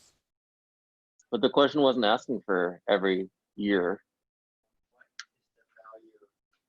N is how many months? How many months will it take to compound once? It'll take 3 years. So it'll take 36 months. Yeah. That's how you do it logically, right? So when you divide, that's the doubling or tripling or compound time, right? Every 3 years. If I put a 7 here, it'd be every 7 years or something like that, right? Yeah, that's what that divide by 3 is, right? Versus if you did 1.005 to the 3t, do you know what that means? 3 times a year, 3 times a year. This is once every 3 years. This is 3 times a year. Does that logic make sense? Okay. Yeah, they love this type of question because you don't need to do any work. You just need to sit there and think about it. And then 15 is a trick question. It is a trick question. I don't know. People always get it wrong. Yeah, and solve, but people usually just say it's A because they expect that after you factor out, you get something like that, but it's actually D.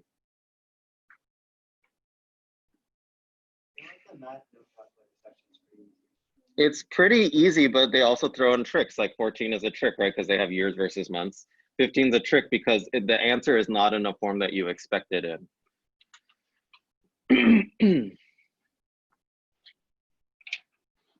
Any other questions on section tree? Tree. That's how they say 3 in Singapore, don't they? Tree.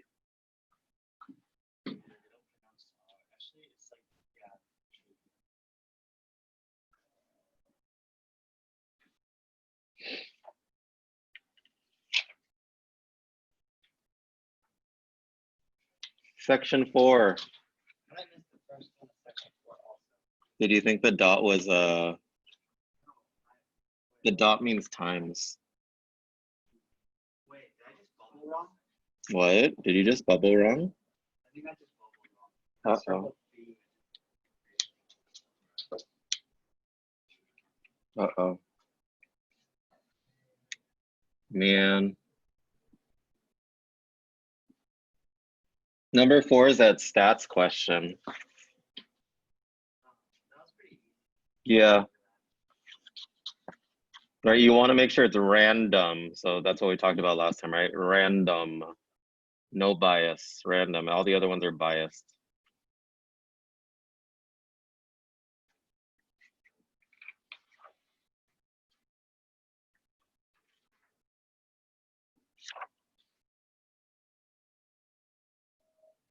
Number 9, they asked the difference between the actual. Remember, the actual is the dot, and the predicted is the line. And remember that the word is called the, shoot, I forgot the word too. No. Residual, you're right. Yes, residual. Oh my gosh, I forgot that word too. I fail. Yes.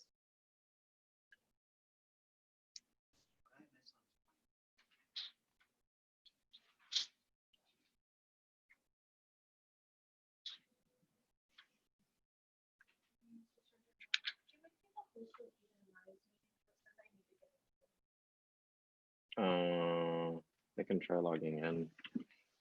Give me a sec.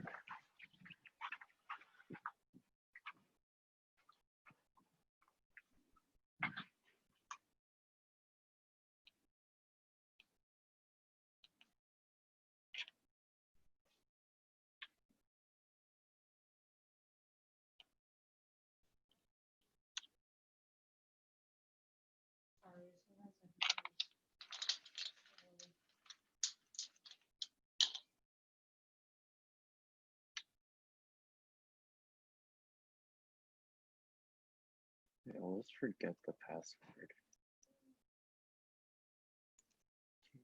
I need to write it down.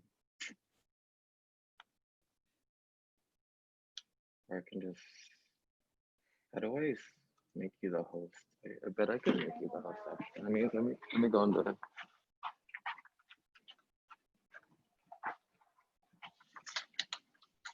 Give me un segundito.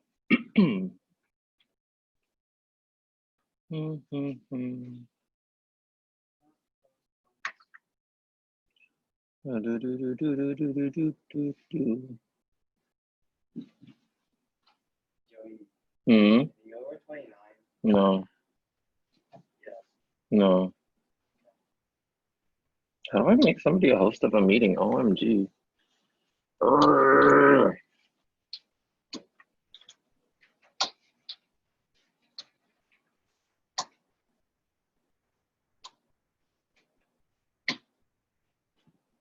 I don't know how to add somebody as a host. Actually, you made me the host super early to this morning's meeting. I Mm, think. Do start this meeting? yeah, but then Sorry. it might cancel this one though. You already. I feel like it's only. Let me go in this.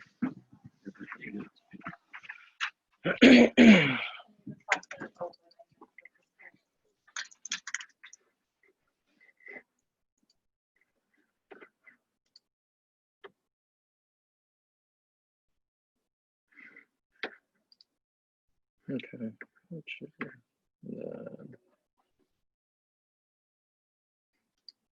Okay, are you logged in? Yeah, just this waiting for.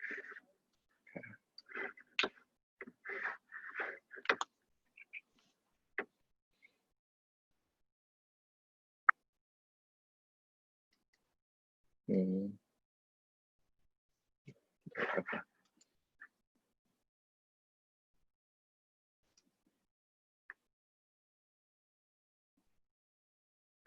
Okay.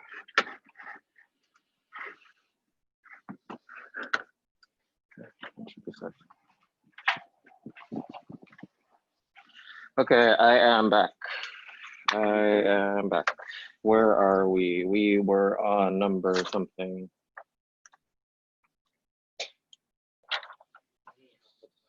You need help with 29.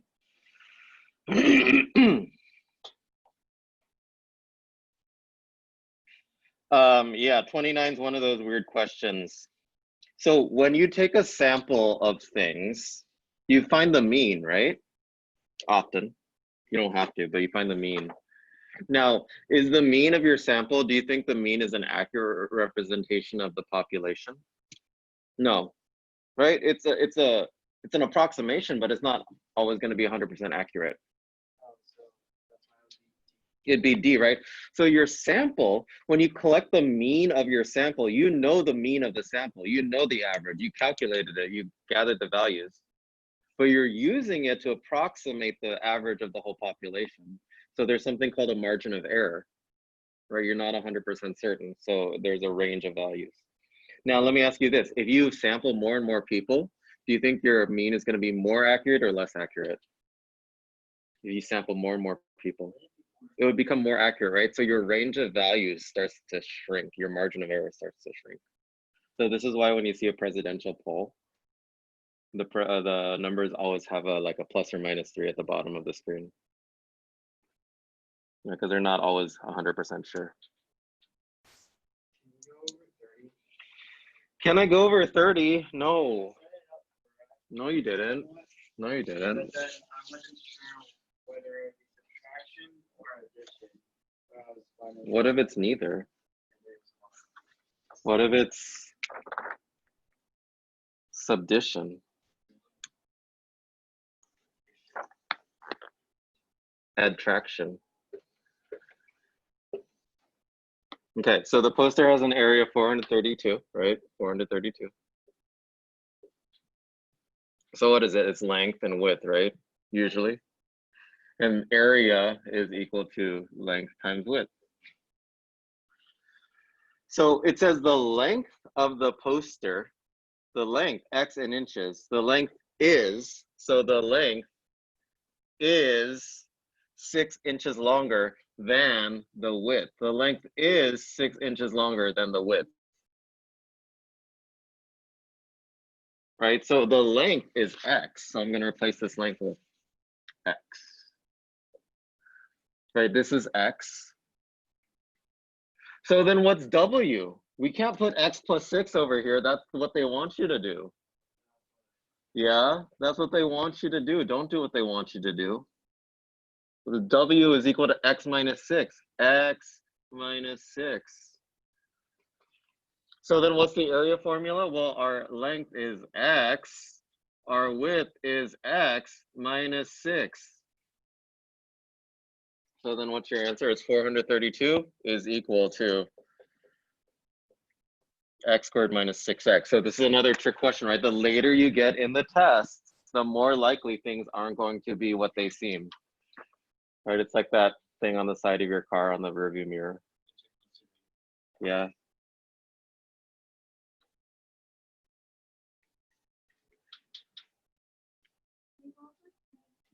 '24. Yes, I was gonna go over 24 today.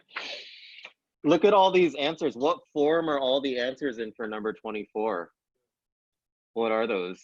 What are those? They're lines. What did you say?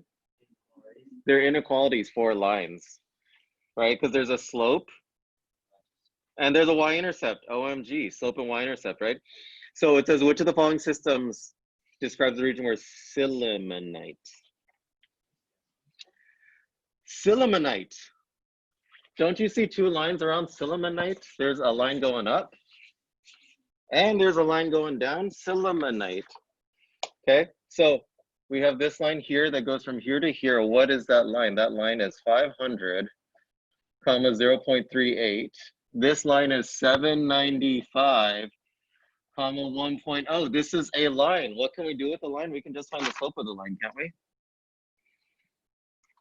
Let us find it. It's y2 minus y1 over x2 minus x1. Let's see what that's equal to.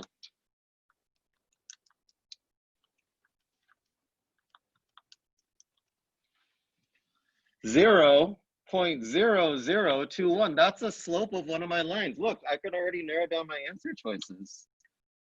It's either A or B, right? Because those are the only two lines that have a slope of 0.0021. And look at this, sillimanite is right here, right? Are we shading above or below? Is our hot dog above or below the line? Oh, wait. Our hot dog's above, but we're shading below, right? So we know that our equation should be y is less than something 0.0021. Da, da, da, da, da, da. I found the answer without having to do too much work. Right, you can continue to plug in and find the other equation too, right? You could have done this other equation first too. Right, it's just a shaded region problem because you had to figure out that sillimanite was above and below, or you could have seen it from the equation too. Then you use any 2 points on the line, right? Then it's just y equals mx plus b. It's not a hard problem, but they presented it in a way you're like, what the heck are they saying?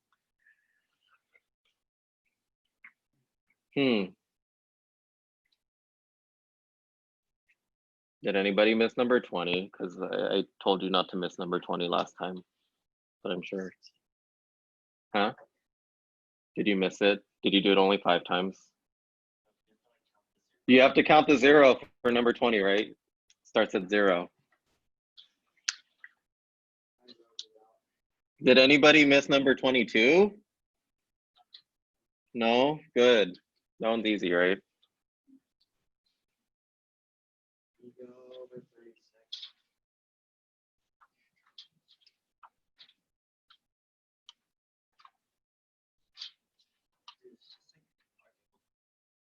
Arc angle formula, why are you skipping ahead? We haven't gotten to that yet. Ugh.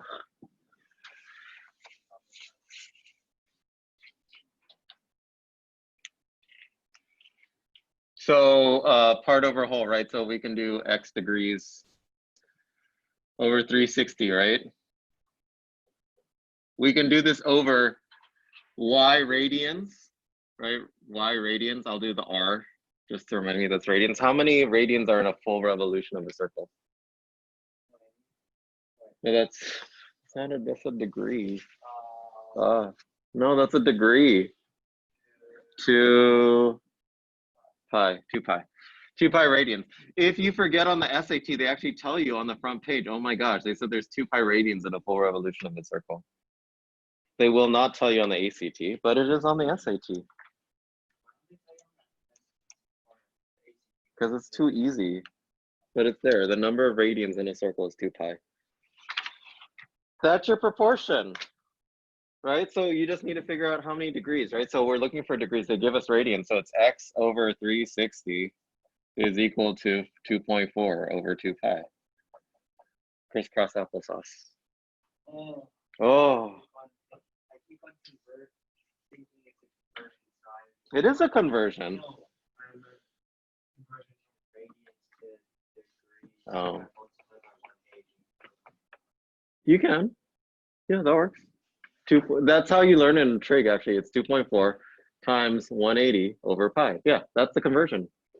That is a different way of converting. It's not 2.4. No, it says 2.4 radians. There's no pi. Where'd you put the pi? There was no pi. There's 2.4, 2.4. No pi. Were you hungry? Did you want some pie when you were taking? There was no pie.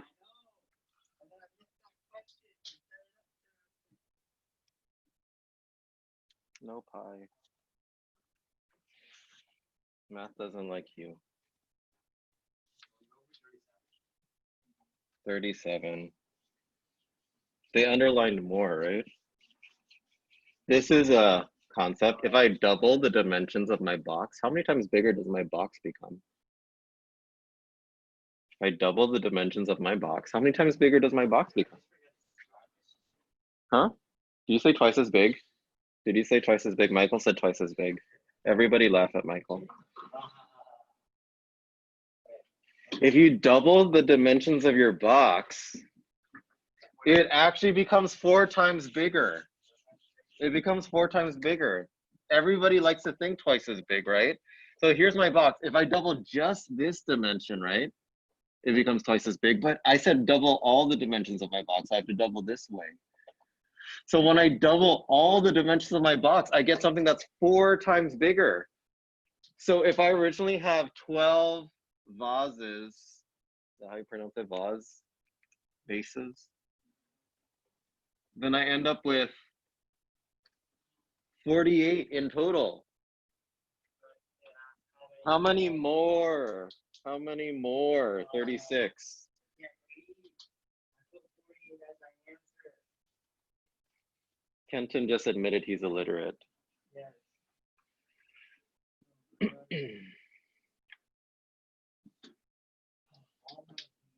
The SAT is basically a reading test, even on math. Yeah. But they underline them more, so they're like, yeah, 24 minus 12. 38.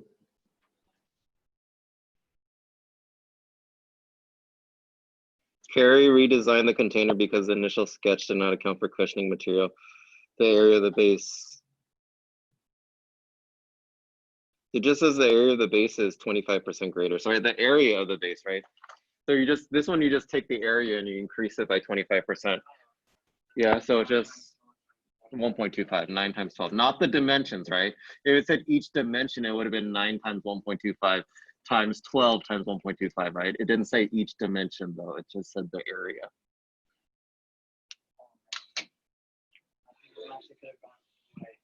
You could have gotten a 900, is that what you're saying?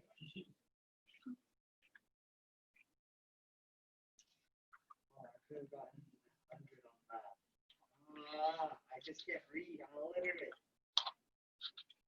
The first step is admitting you have a problem. Okay, there's a couple more I want to touch on because I think they're kind of easy. For example, number 26, right? We talked about this last time. Number 26 is what kind of equation?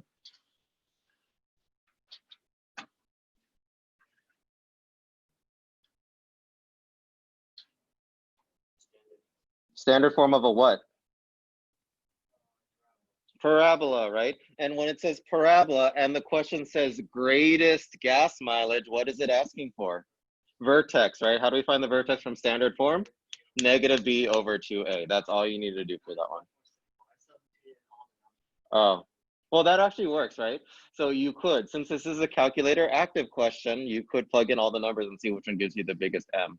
However, that wouldn't have been feasible if this was on section 3, right? So remember, when you see a parabola and it says greatest or least or most, right? It's probably asking you for vertex. There is always a simpler way. Sometimes the simplest way is to close your eyes and guess. Number 28 is also a trick question. What's the trick here? If the first row has 10 seats and they want the 50th row, what do people always do? Yeah, they count the first row. You're not supposed to count the first row. That's why the answer is not B, right? B is the trap answer. The correct answer is A. You always minus 1 here. If you didn't know how to write the equation, couldn't you just do, okay, you know the next row has 12. Yeah, you can reason it out, actually. I think that's what I did. You can always reason it out. When you're adding by a certain number and you want to get to the 100th row, right? You always times by 99. You want to get to the 50th row, you always times by 49. This is a very common trick. Yeah, so many tricks on this test.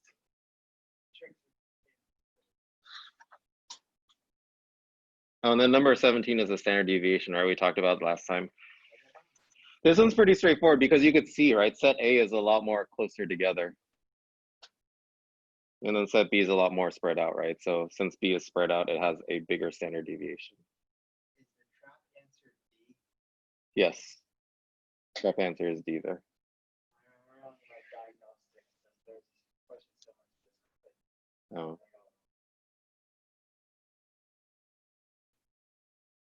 Any other questions on this test? Todo bueno. Nobody got tricked on anything else.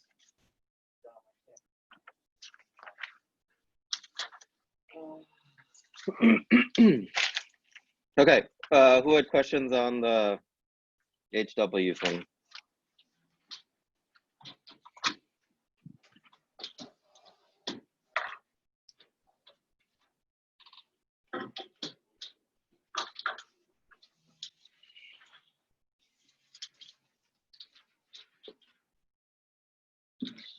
Questions?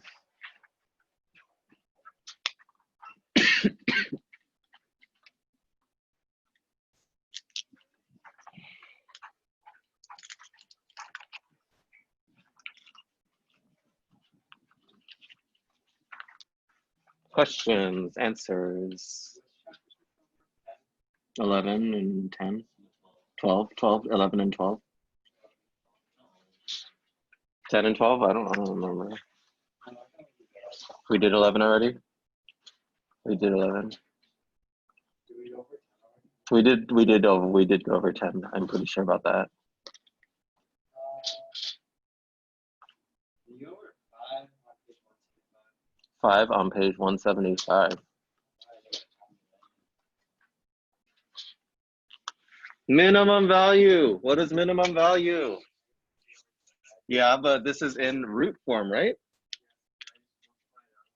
You can multiply it out. You can always multiply it out, but remember I gave you a shortcut when you have root form, right? If you have the root form, we know our two roots, right? Our two roots are at -5 and 1, right? I don't know if it's going up or down. Well, actually, I do know if it's going up or down. It says minimum, right? If it's a minimum value, then I know it's going up. It's a happy face, right? And where does the vertex live relative to the roots? The vertex lives exactly halfway in between the roots. How do you find halfway between the roots? You average, or you find the midpoint, right? 1 plus -5 is -4 divided by 2 is -2. The x value is -2. And it says the minimum value. A lot of times when a question says value, value means y value, right? The minimum value is -12. So that means when you plug in -2, you should get out -12. So then you go -12 is equal to a times -2 minus 1 times -2 plus 5. And then you solve for a. Minimum value, value is y value. Yes. You just solved. OMG. -3 times +3 is a times -9. So then a is 12 over 9. So if you want, you can also FOIL out and do -b over 2a. That is always a possibility. Posibilidad, as they say in French. 1 on 200. I love round numbers like that. Anything on 200? Was 200 that hard? What? I think yeah, 2? 2 looks very confusing, doesn't it? what was the answer for? I don't know. Okay. So 1 is actually not too bad, right? So whenever you get one of these recursive questions, you just need to do an n table. N table, right? So we are going to start with n is equal to 1. When n is equal to 1, what do we get? We get a sub 1 is equal to the square root. A sub n minus 1 is a sub 0 squared plus 2. Okay. They gave us a sub 0, right? Earlier they said a sub 0 is equal to rad 2. So then we get a1 is equal to square root of square root of 2 squared. Square root of 2 squared is just 2 plus 2, right? So a1 is equal to rad 4, which is just equal to 2. We found our a1 is equal to 2. Then we go again. We go n is equal to 2. We start over. A sub 2 is equal to the square root of a sub 1 squared plus 2. A sub 2. What was our a1? Our a1 was 2. Plug in 2 here. 2 squared is 4. 4 plus 2 is 6. A sub 2 is the square root of 6. Yes, it is. You did in your head. That's bad. Well, you know, if, No, you don't know. well, so you already know value of n1 is 4 because you see rad 2 squared is 2, so then you know that's just 4. And then rad 4, you put it in, you already know it's squared, so it's just 4 plus 2 is 6. That's what I'm saying.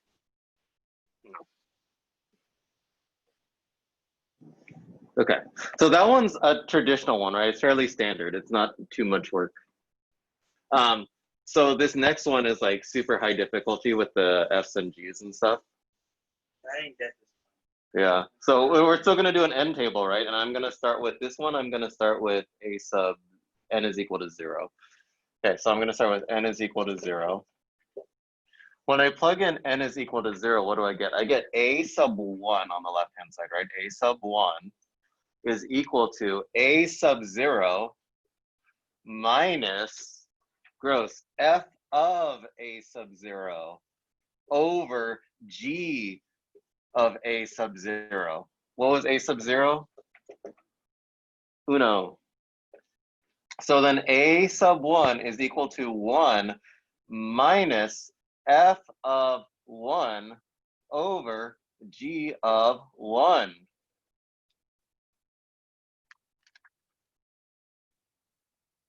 What is f of 1? Well, f of 1, they gave us the formula, right? They said f of x is equal to x squared plus 3. Bloop.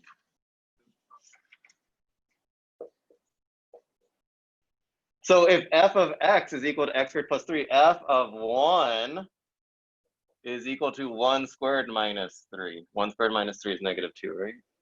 I hope.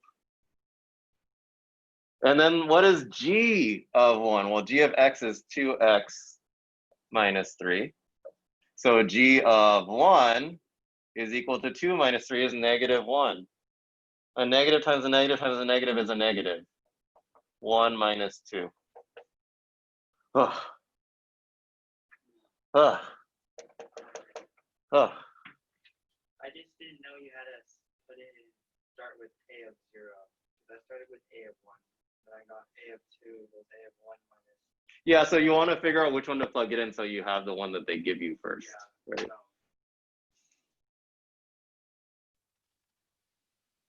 Again, a sub 2 is equal to a sub 1 minus f of a sub 1 over g of a sub 1.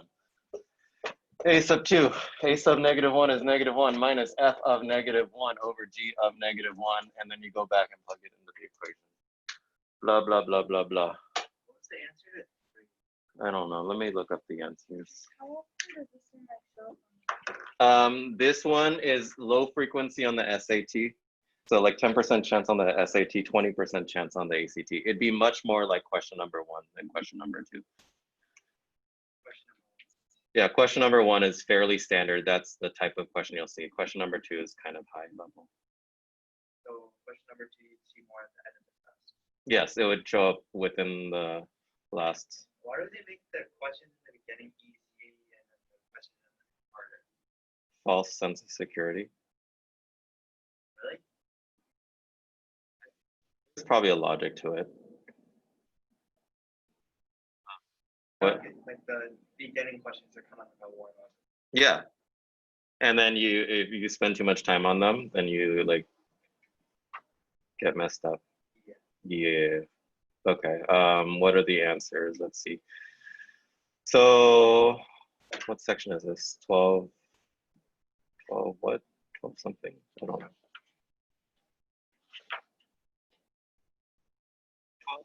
Number 1 is B. Number 2 is B, negative 1/5. Number 3 is D. That one's a fair game question too. Number 4 is C, as in catastrophe. Number 5 is A, as in admonition.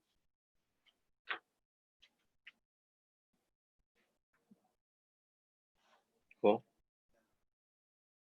Can you do number 1 on page 182? Number 1 on page 182. 182. 182. Number 1.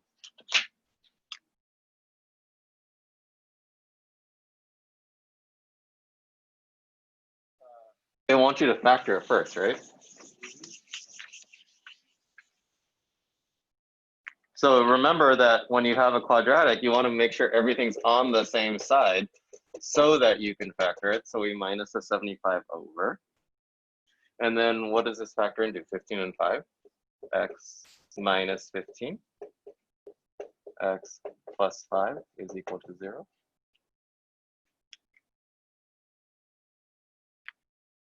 So then if we were to graph it, right, where would the x-intercepts be? 15 and negative 5, right? 15 is here, and then negative 5 is here. I'm doing it by groups of 5. So.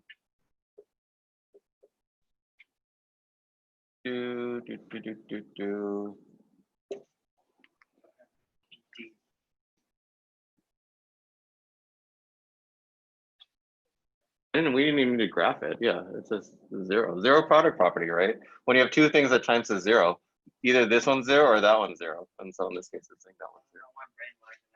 Yeah, I was like, wait, I thought I had to do more work. That was a simple question. Wait, so how would you do 2? 2?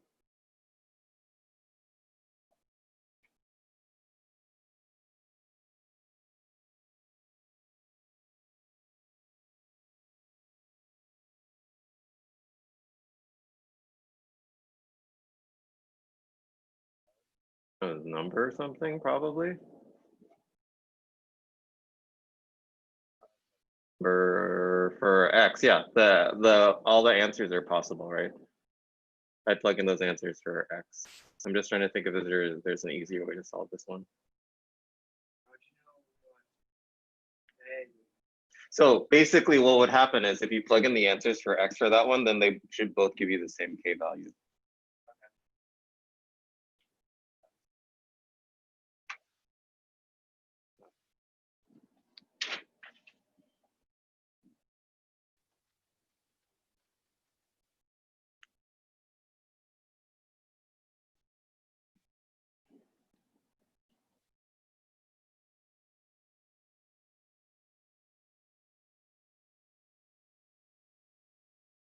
How would I do 1 on page 185? 1 on page 185. Quadratic formula. Yeah.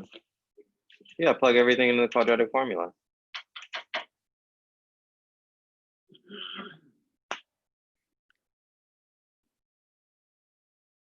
For number 6, how would you tell which of them has no real solution? No real solutions. These are quadratics. What should you do when you see no real solutions? No, that's vertex. That's vertex. Negative b over 2 is vertex. It's part of the quadratic. Which part of the quadratic formula gives you discriminant? Discriminant b squared minus 4ac is less than 0 when there's no solutions. All right, so you had to just try b squared minus 4ac to see which one of those is negative. Minus 4ac all over 2a.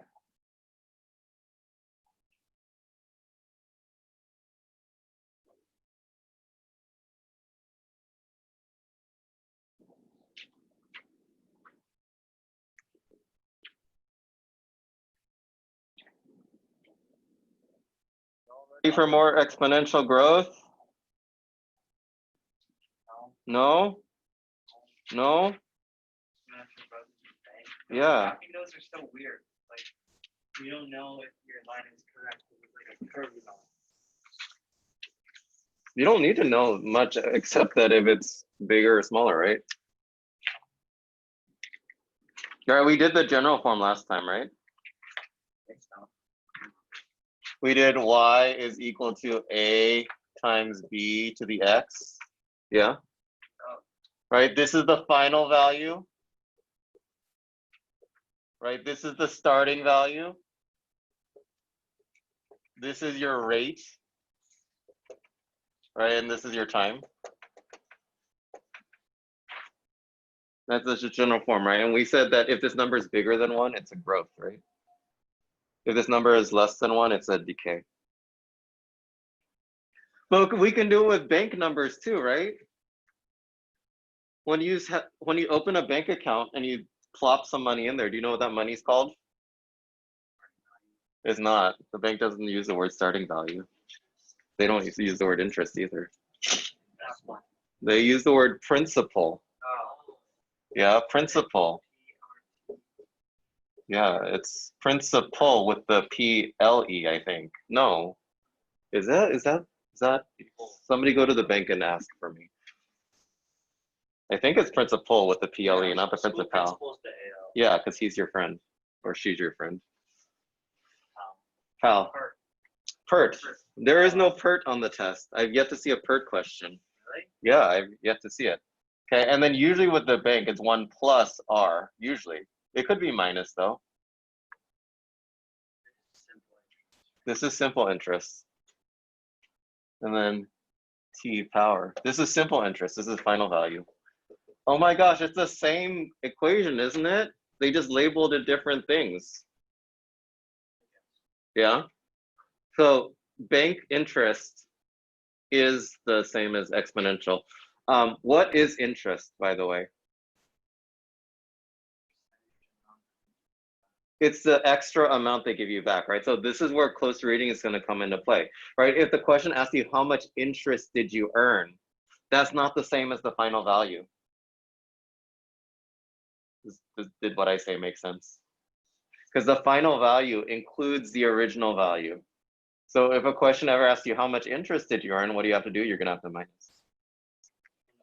From the final, right? Final minus the original. Final minus original.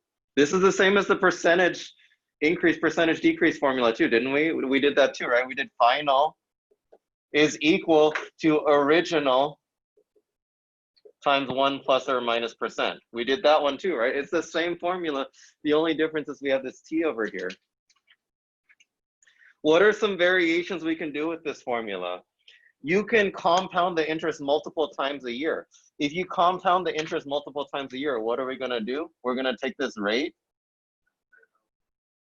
the number of times we compounded a year, right? And if we do it multiple times a year, we're going to times it by n. Right? So if a question says quarterly, we put 4.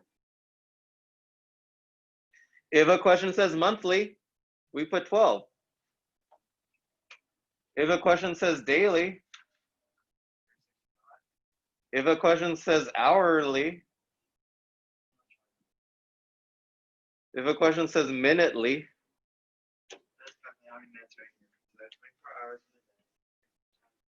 365 times 24, right, for hourly. 365 times 24 times 60 for minutely. 365 times 24 times 60 times 60 for secondly. There's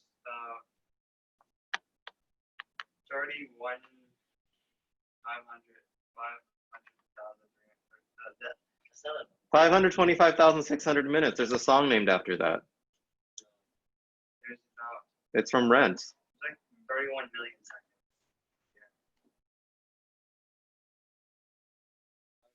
5,600 minutes. Okay, so that's one variation, right? If you want to compound it multiple times. The other variation that we saw in the test, right? We could also do a doubling time, right? If we change our doubling time to once every 5 years, right? We can put like 5 here, right? So you could also have a doubling time or a half time. Yeah. Any questions? 12.4.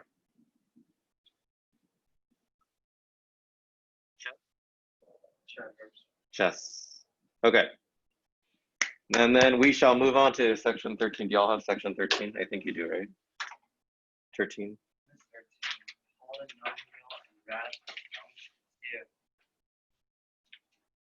Polynomial functions. Poly means many. Nomial means terms.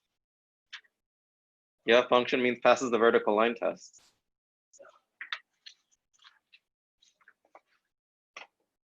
Yeah. Do y'all know the fundamental theorem of algebra? No? The fundamental theorem of algebra says that if you know the degree of your polynomial has that many solutions. Yeah. So if it's a third degree polynomial, it has 3 solutions, either real or imaginary. I don't like imaginary. We're going over imaginary. Yeah, this is in this chapter. Imaginary numbers are in this chapter. They're so fun. No, I don't like when it says, what is I to the 15th power? I don't know what I to the 15th power is. divide. You just have to divide by 4. Yeah, wow, Michael has his imaginary numbers down. I don't think I was paying attention last time. Kenton just admitted he wasn't paying attention in class. I generally messed it up on the or I spend a lot of time on it because I count out the So that's called a modular arithmetic. We'll do a modular arithmetic today then. Okay, so example 1, right? It's just understanding the notation of a graph, right? It says find the x-intercepts of the graph. That's pretty easy, right? The x-intercepts are what? -3, 2, and 4, right? And then B says for what value of x is f of x at its maximum? -1, right? It says for what value of x. If it says what is the maximum value, what would you say instead? What is the maximum value? If a question says what is the maximum value, it would be 3, right? When a question says value, they are saying y value without saying y. I don't know, but it took me a long time to realize that. I didn't realize that till after college. Really? Yeah, like a student was asking me, I'm like, oh, it's just the x value, right? And I would always get the question wrong. And then I got embarrassed. That's how you learn, by embarrassment. By failing and being embarrassed horrendously.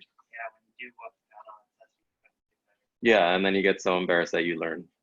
Yeah. If you always succeed, then you're boring. if you always succeed, then nice. It's embarrassing to succeed. It's embarrassing to succeed so much. It really is. So stop it. It depends. Depends on your personality. I guess. C, it says find the interval where f of x is strictly decreasing from -1 to 3, right? And there's 2 ways that they might write it on the test. The easy way is they'll do from -1 to 3, right? Super easy. Sometimes they'll make it a little bit harder. They'll do these curly braces and then they'll do this. Has anybody seen this notation before?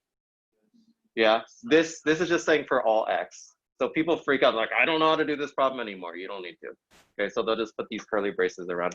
The other way they'll do it is they'll do it this way. They'll do x and then they'll do like a pitchfork, -1 to 3.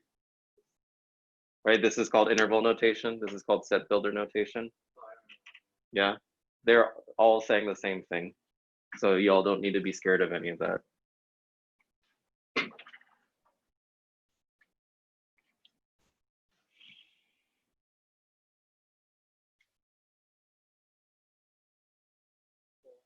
We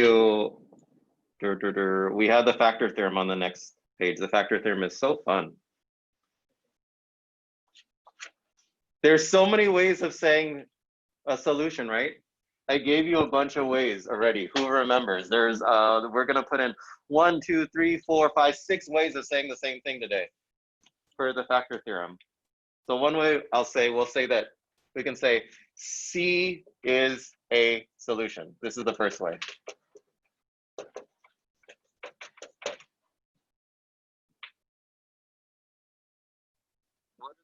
Way of saying this statement, C is a solution to f of x. C is the answer. No, we're not going to use answer. Answer is too boring.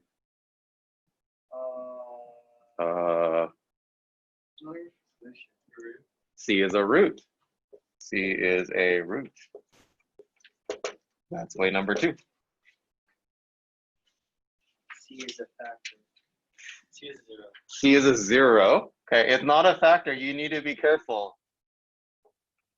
You're very close, Kenton, but you're not, no cigar, because you're not 18. You don't have to be 18 and stuff. Yeah. Oh man, all those kids in my school. Vape. Wait, I think you have to be 18 to vape too. I think, yeah. cigarettes are way worse than cigarettes. But they're not as addictive. I hear. Yeah, they don't have as much nicotine. I don't think. I don't know.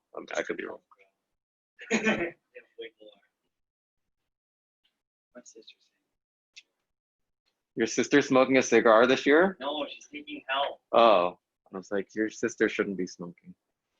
So Kenton said C is a fact. Oh wait. Oh no, I wrote this wrong. This shouldn't say factor. This should say 0. Oh.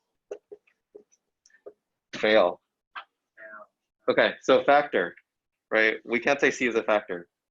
C is We have to say, x-intercept. oh, we could say x-intercept. X minus C is a factor. You see the difference, right? So this is where you have to be careful. It's this almost the same thing. It is the opposite sign. Michael said x-intercept, C is an, or you could say C comma 0, right? C comma 0 is an x-intercept, just to be. That's 5. The sixth way, who knows the sixth way? There's technically 7 ways, but whatever. Yeah, that's the same as this. We can say f of x is divisible by x minus c. And I'll throw in a 7th way for free. Whoa, I'm so cool. You get 6 for the price of 7. No, wait. 7 for the price of 6. Wow. 7. Lucky number 7. They all mean the same thing. Did they do that? Partially, yeah. But like when you get to calculus, they'll like use this all interchangeably. You just need to know it. How much harder would you say BC is?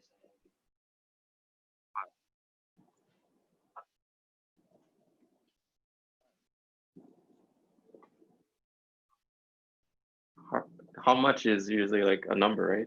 So 5. Let's see. What difficulty of calculus BC compared to the difficulty of calculus? You have to learn Taylor and Maclaurin series and Lagrange error bound. And the ratio theorem for divergent series. Thank goodness I'm only taking AP. Thank goodness you're only taking AP. All my friends are now funding struggle. They're gonna struggle. Struggle bus. Okay, so for example 1, it says find the remainder of blah blah blah when x is divided by 2, right? So we're gonna revisit synthetic division to do this one, right? It's so fun. So synthetic division, right? We write out the leading coefficients, 1, 1. Make sure we have everything for every power, right? So we don't have to put any 0. And then inside this box, we put in the number -2, right? Not 2, okay? The first step. First step is to drop, right? Then we times by what's in the box, 1 times -2. We add, right? 1 plus -2 is -1. We times by what's in the box, 2. We add -4. We times by what's in the box, +8. Remainder is 15, right? Wait, isn't the last one like -7? Is it -7? Thank you for correcting me. I'm an utter failure. Okay, this is the remainder, right?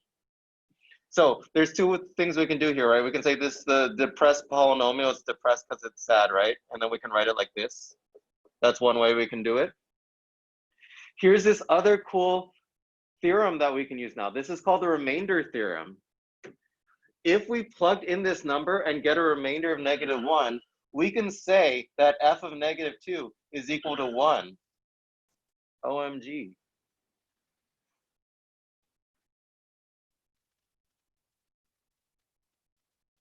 Anything second semester grade calc. You probably didn't because you're at home and you're probably not going to learn anything first semester of calc. It's a new language and you're just going to be like, I have no idea what's going on. So this is called the remainder theorem, and this occasionally will show up, right? So you just need to know that you don't actually have to do all of this to find the remainder. If you really wanted to, you could have just plugged -2 into the equation to figure out the remainder too. Right, so the remainder is also the same as the value of your function. How would you do number 2 though? It says find the value of a if x minus 3 is a factor of that, because we can't factor that.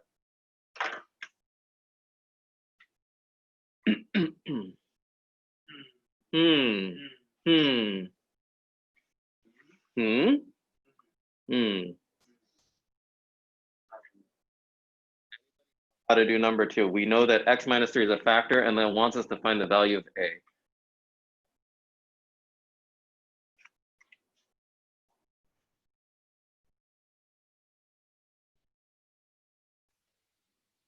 There are two methods we can approach, okay? Well, one, we can use the approach that f of a must equal, sorry, f of 3, excuse me, what should f of 3 equal?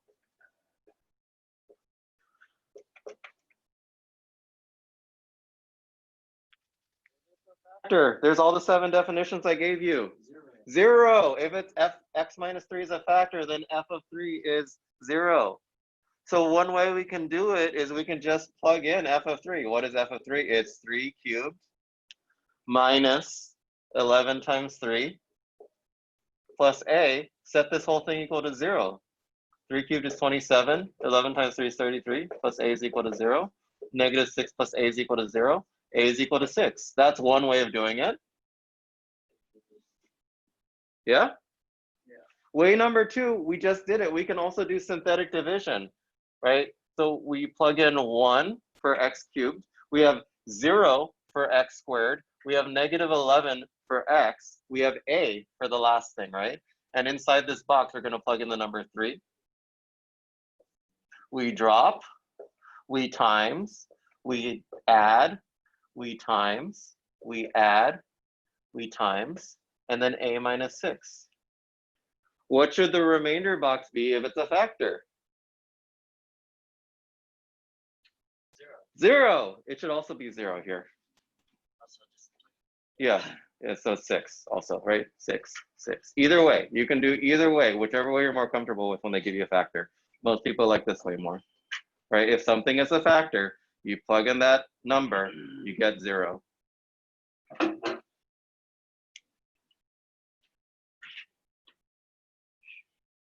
Number 3, it says find the value of k if something is divisible by x. So we can use either method. So if we were to use this method, what would we plug in? No, we're not plugging in x. We need to plug in a number. 0. If something is divisible by x, that means you plug in 0, right? Because it's x minus 0. Yeah? So we plug in 0, we set it equal to 0. If you want to do this way, you plug in 0 up there. Yeah? Yeah? This, the factor theorem, pretty fair game. Pretty fair game. 50-50, yeah, I would say 50-50. Right, knowing that if you have a factor, and knowing the definitions, absolutely. I see the definitions all over. Factor, 0, x-intercepts, roots. What is the most common math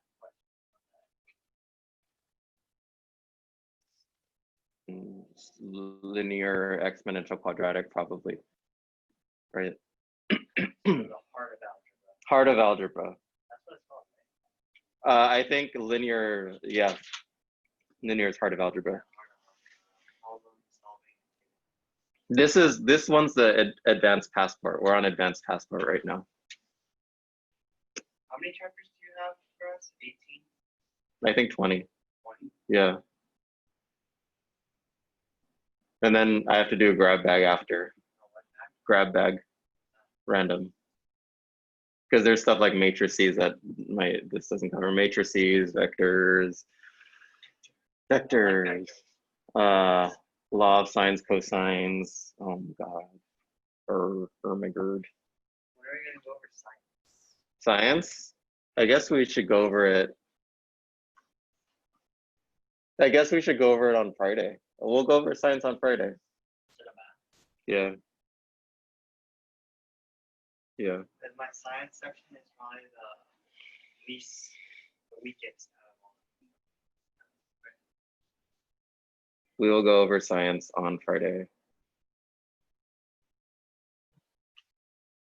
We should always have like the test with us, right? Probs.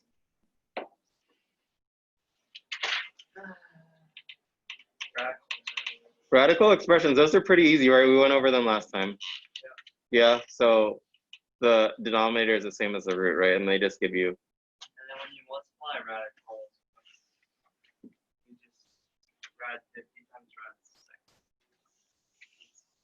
Rad 50 times rad 6 is rad 300, right? Okay. But then when they give you all the cool properties, right? When you have the rad AB, right, you can split them up too, right? AB is just the same as radical A times radical B, right? Just like powers can be split up, so can radicals. Okay, but when we're solving radical equations, what's the thing you need to remember here? The fourth root of both sides, right? But what does that mean? When you take the even root of an even power, whoa, you know what you get instead? You get this. What? What? Okay? It's a rule when you take the fourth root, because in the original expression, you could have gotten a negative answer and it would have gotten squared out, right? Anytime you raise something to a fourth power, a sixth power, a square root, square, right? It could get the positive or the negative solution. So this is the intermediate step. Most teachers teach this way though. They're just like x minus 5 is equal to plus or minus 2, right? But this is the step that people skip. Yeah, but this is why, okay? This exists, and I just say that because I've seen it on the test before, okay? So then you get x is equal to 5 plus or minus 2. Do not forget that there's two possible solutions here. Sometimes there's extra solutions, sometimes there's extraneous solutions. Yeah, extraneous solutions don't like you either. Remember, algebra 2 and trig was harder.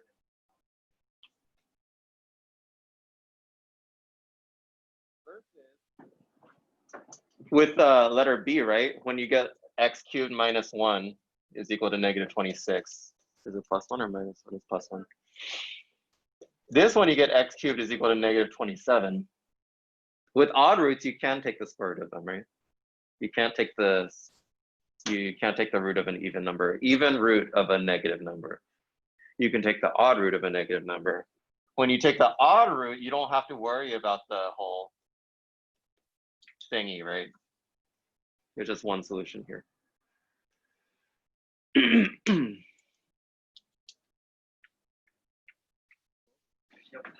Yep. And then example 2, right? When you have the two separate ones, you can combine them together.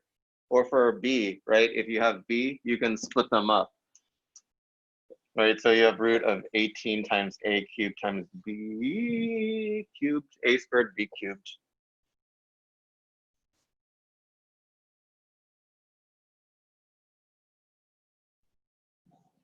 Do them separately, right?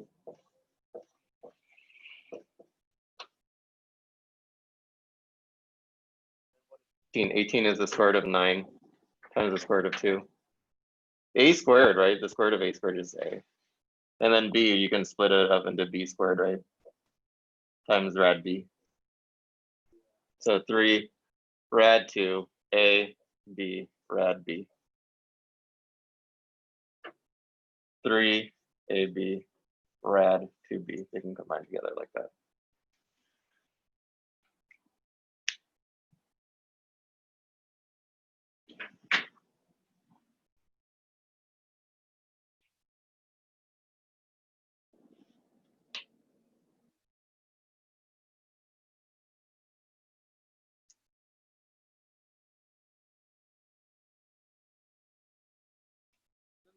Okay, do we have dividing by a radical expression? OMG. No. How do you divide by 1 over 2 minus rad 3? Multiply both the top and bottom by the conjugate. This is true for radical expressions and complex expressions. Complex are the ones with the I's.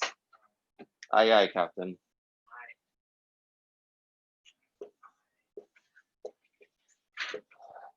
I remember when I was in first grade and I wanted to write I, and I didn't know how to write I. How do you spell I? Aye. How do you spell it? A-Y-E, right? Imagine a first grader trying to spell A-Y-E. I was like, I kept writing like I. I was like, that doesn't look right. And then I wrote hi. That's as far as I got. I still remember that. That was my failure in first grade. It stuck with me. Hi. Is it A-Y-E, Pronounce I. I. Oi.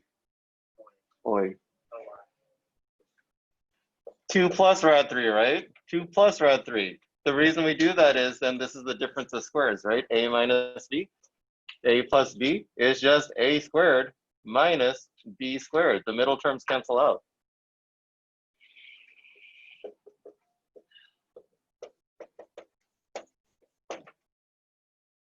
So do not forget your conjugate.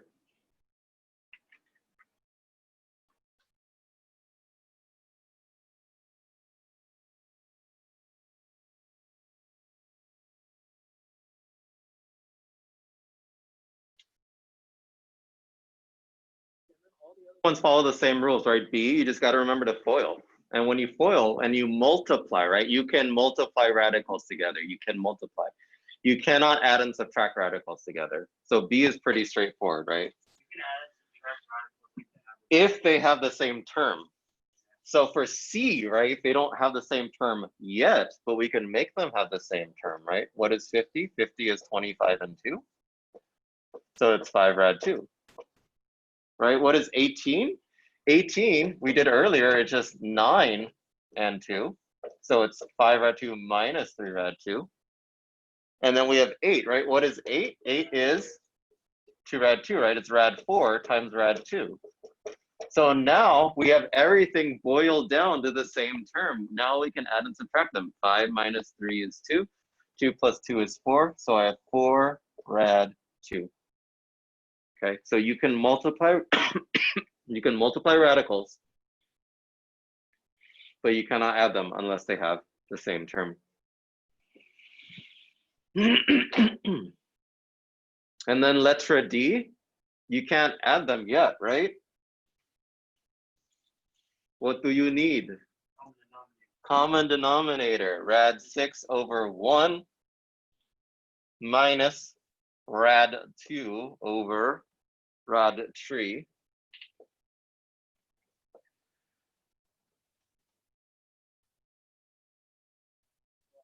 We should just rationalize them, shouldn't we?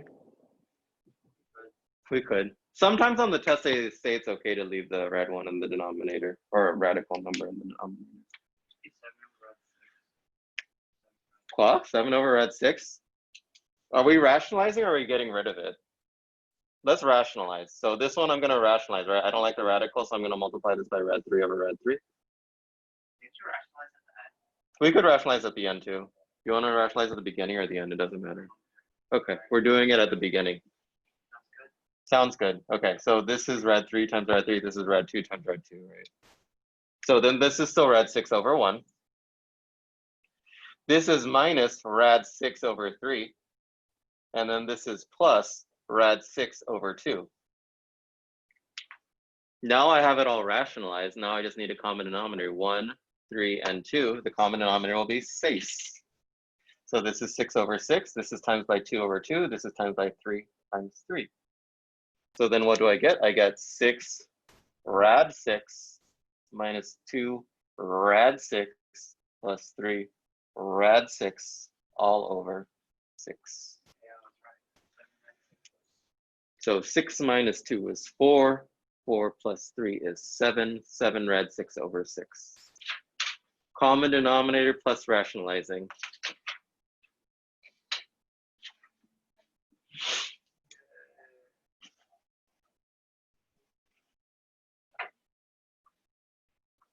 Last one, and there's 2 more, right? But we'll save I's for next time because I's deserve their time. The radical expressions. When you get radical equations, this is where you get the extraneous roots sometimes. Super easy, right? You just literally just solve. But the second one, right? So you want to isolate. So for 1b, right, you want to isolate the radical first, right? So you get 4 plus rad 1/2 x is equal to 7. You minus the 4 over, right? So you get rad 1/2 x is equal to 3, and then you square both sides. So you get 1/2 x is equal to 9, right? X is equal to 18. It's just undoing everything, right? You peel away the outer layer, and then you peel away the outer layer, then you peel away the outer layer. That one's not too hard as long as you pay attention to your order of operations. However, example 2, this one shows up all the time on the SAT and ACT, all the time. Todo el tiempo. Todo el tiempo.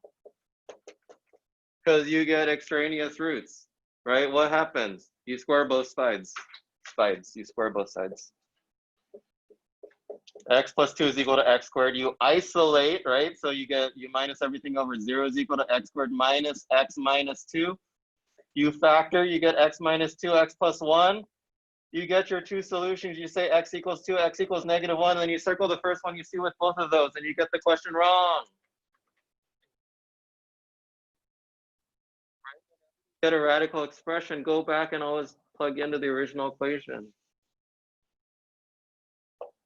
Right, x plus 2 is equal to x. Let's try.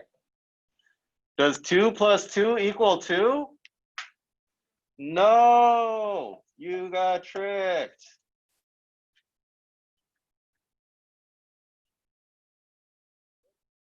No, it's right. It's right, sorry, I got tricked. Does square root of 2 plus 2 equals 2? Yes, I got tricked. How about -1 though? Does the square root of -1 plus 2 equal -1? No, 1 does not equal -1. Ew. Ew.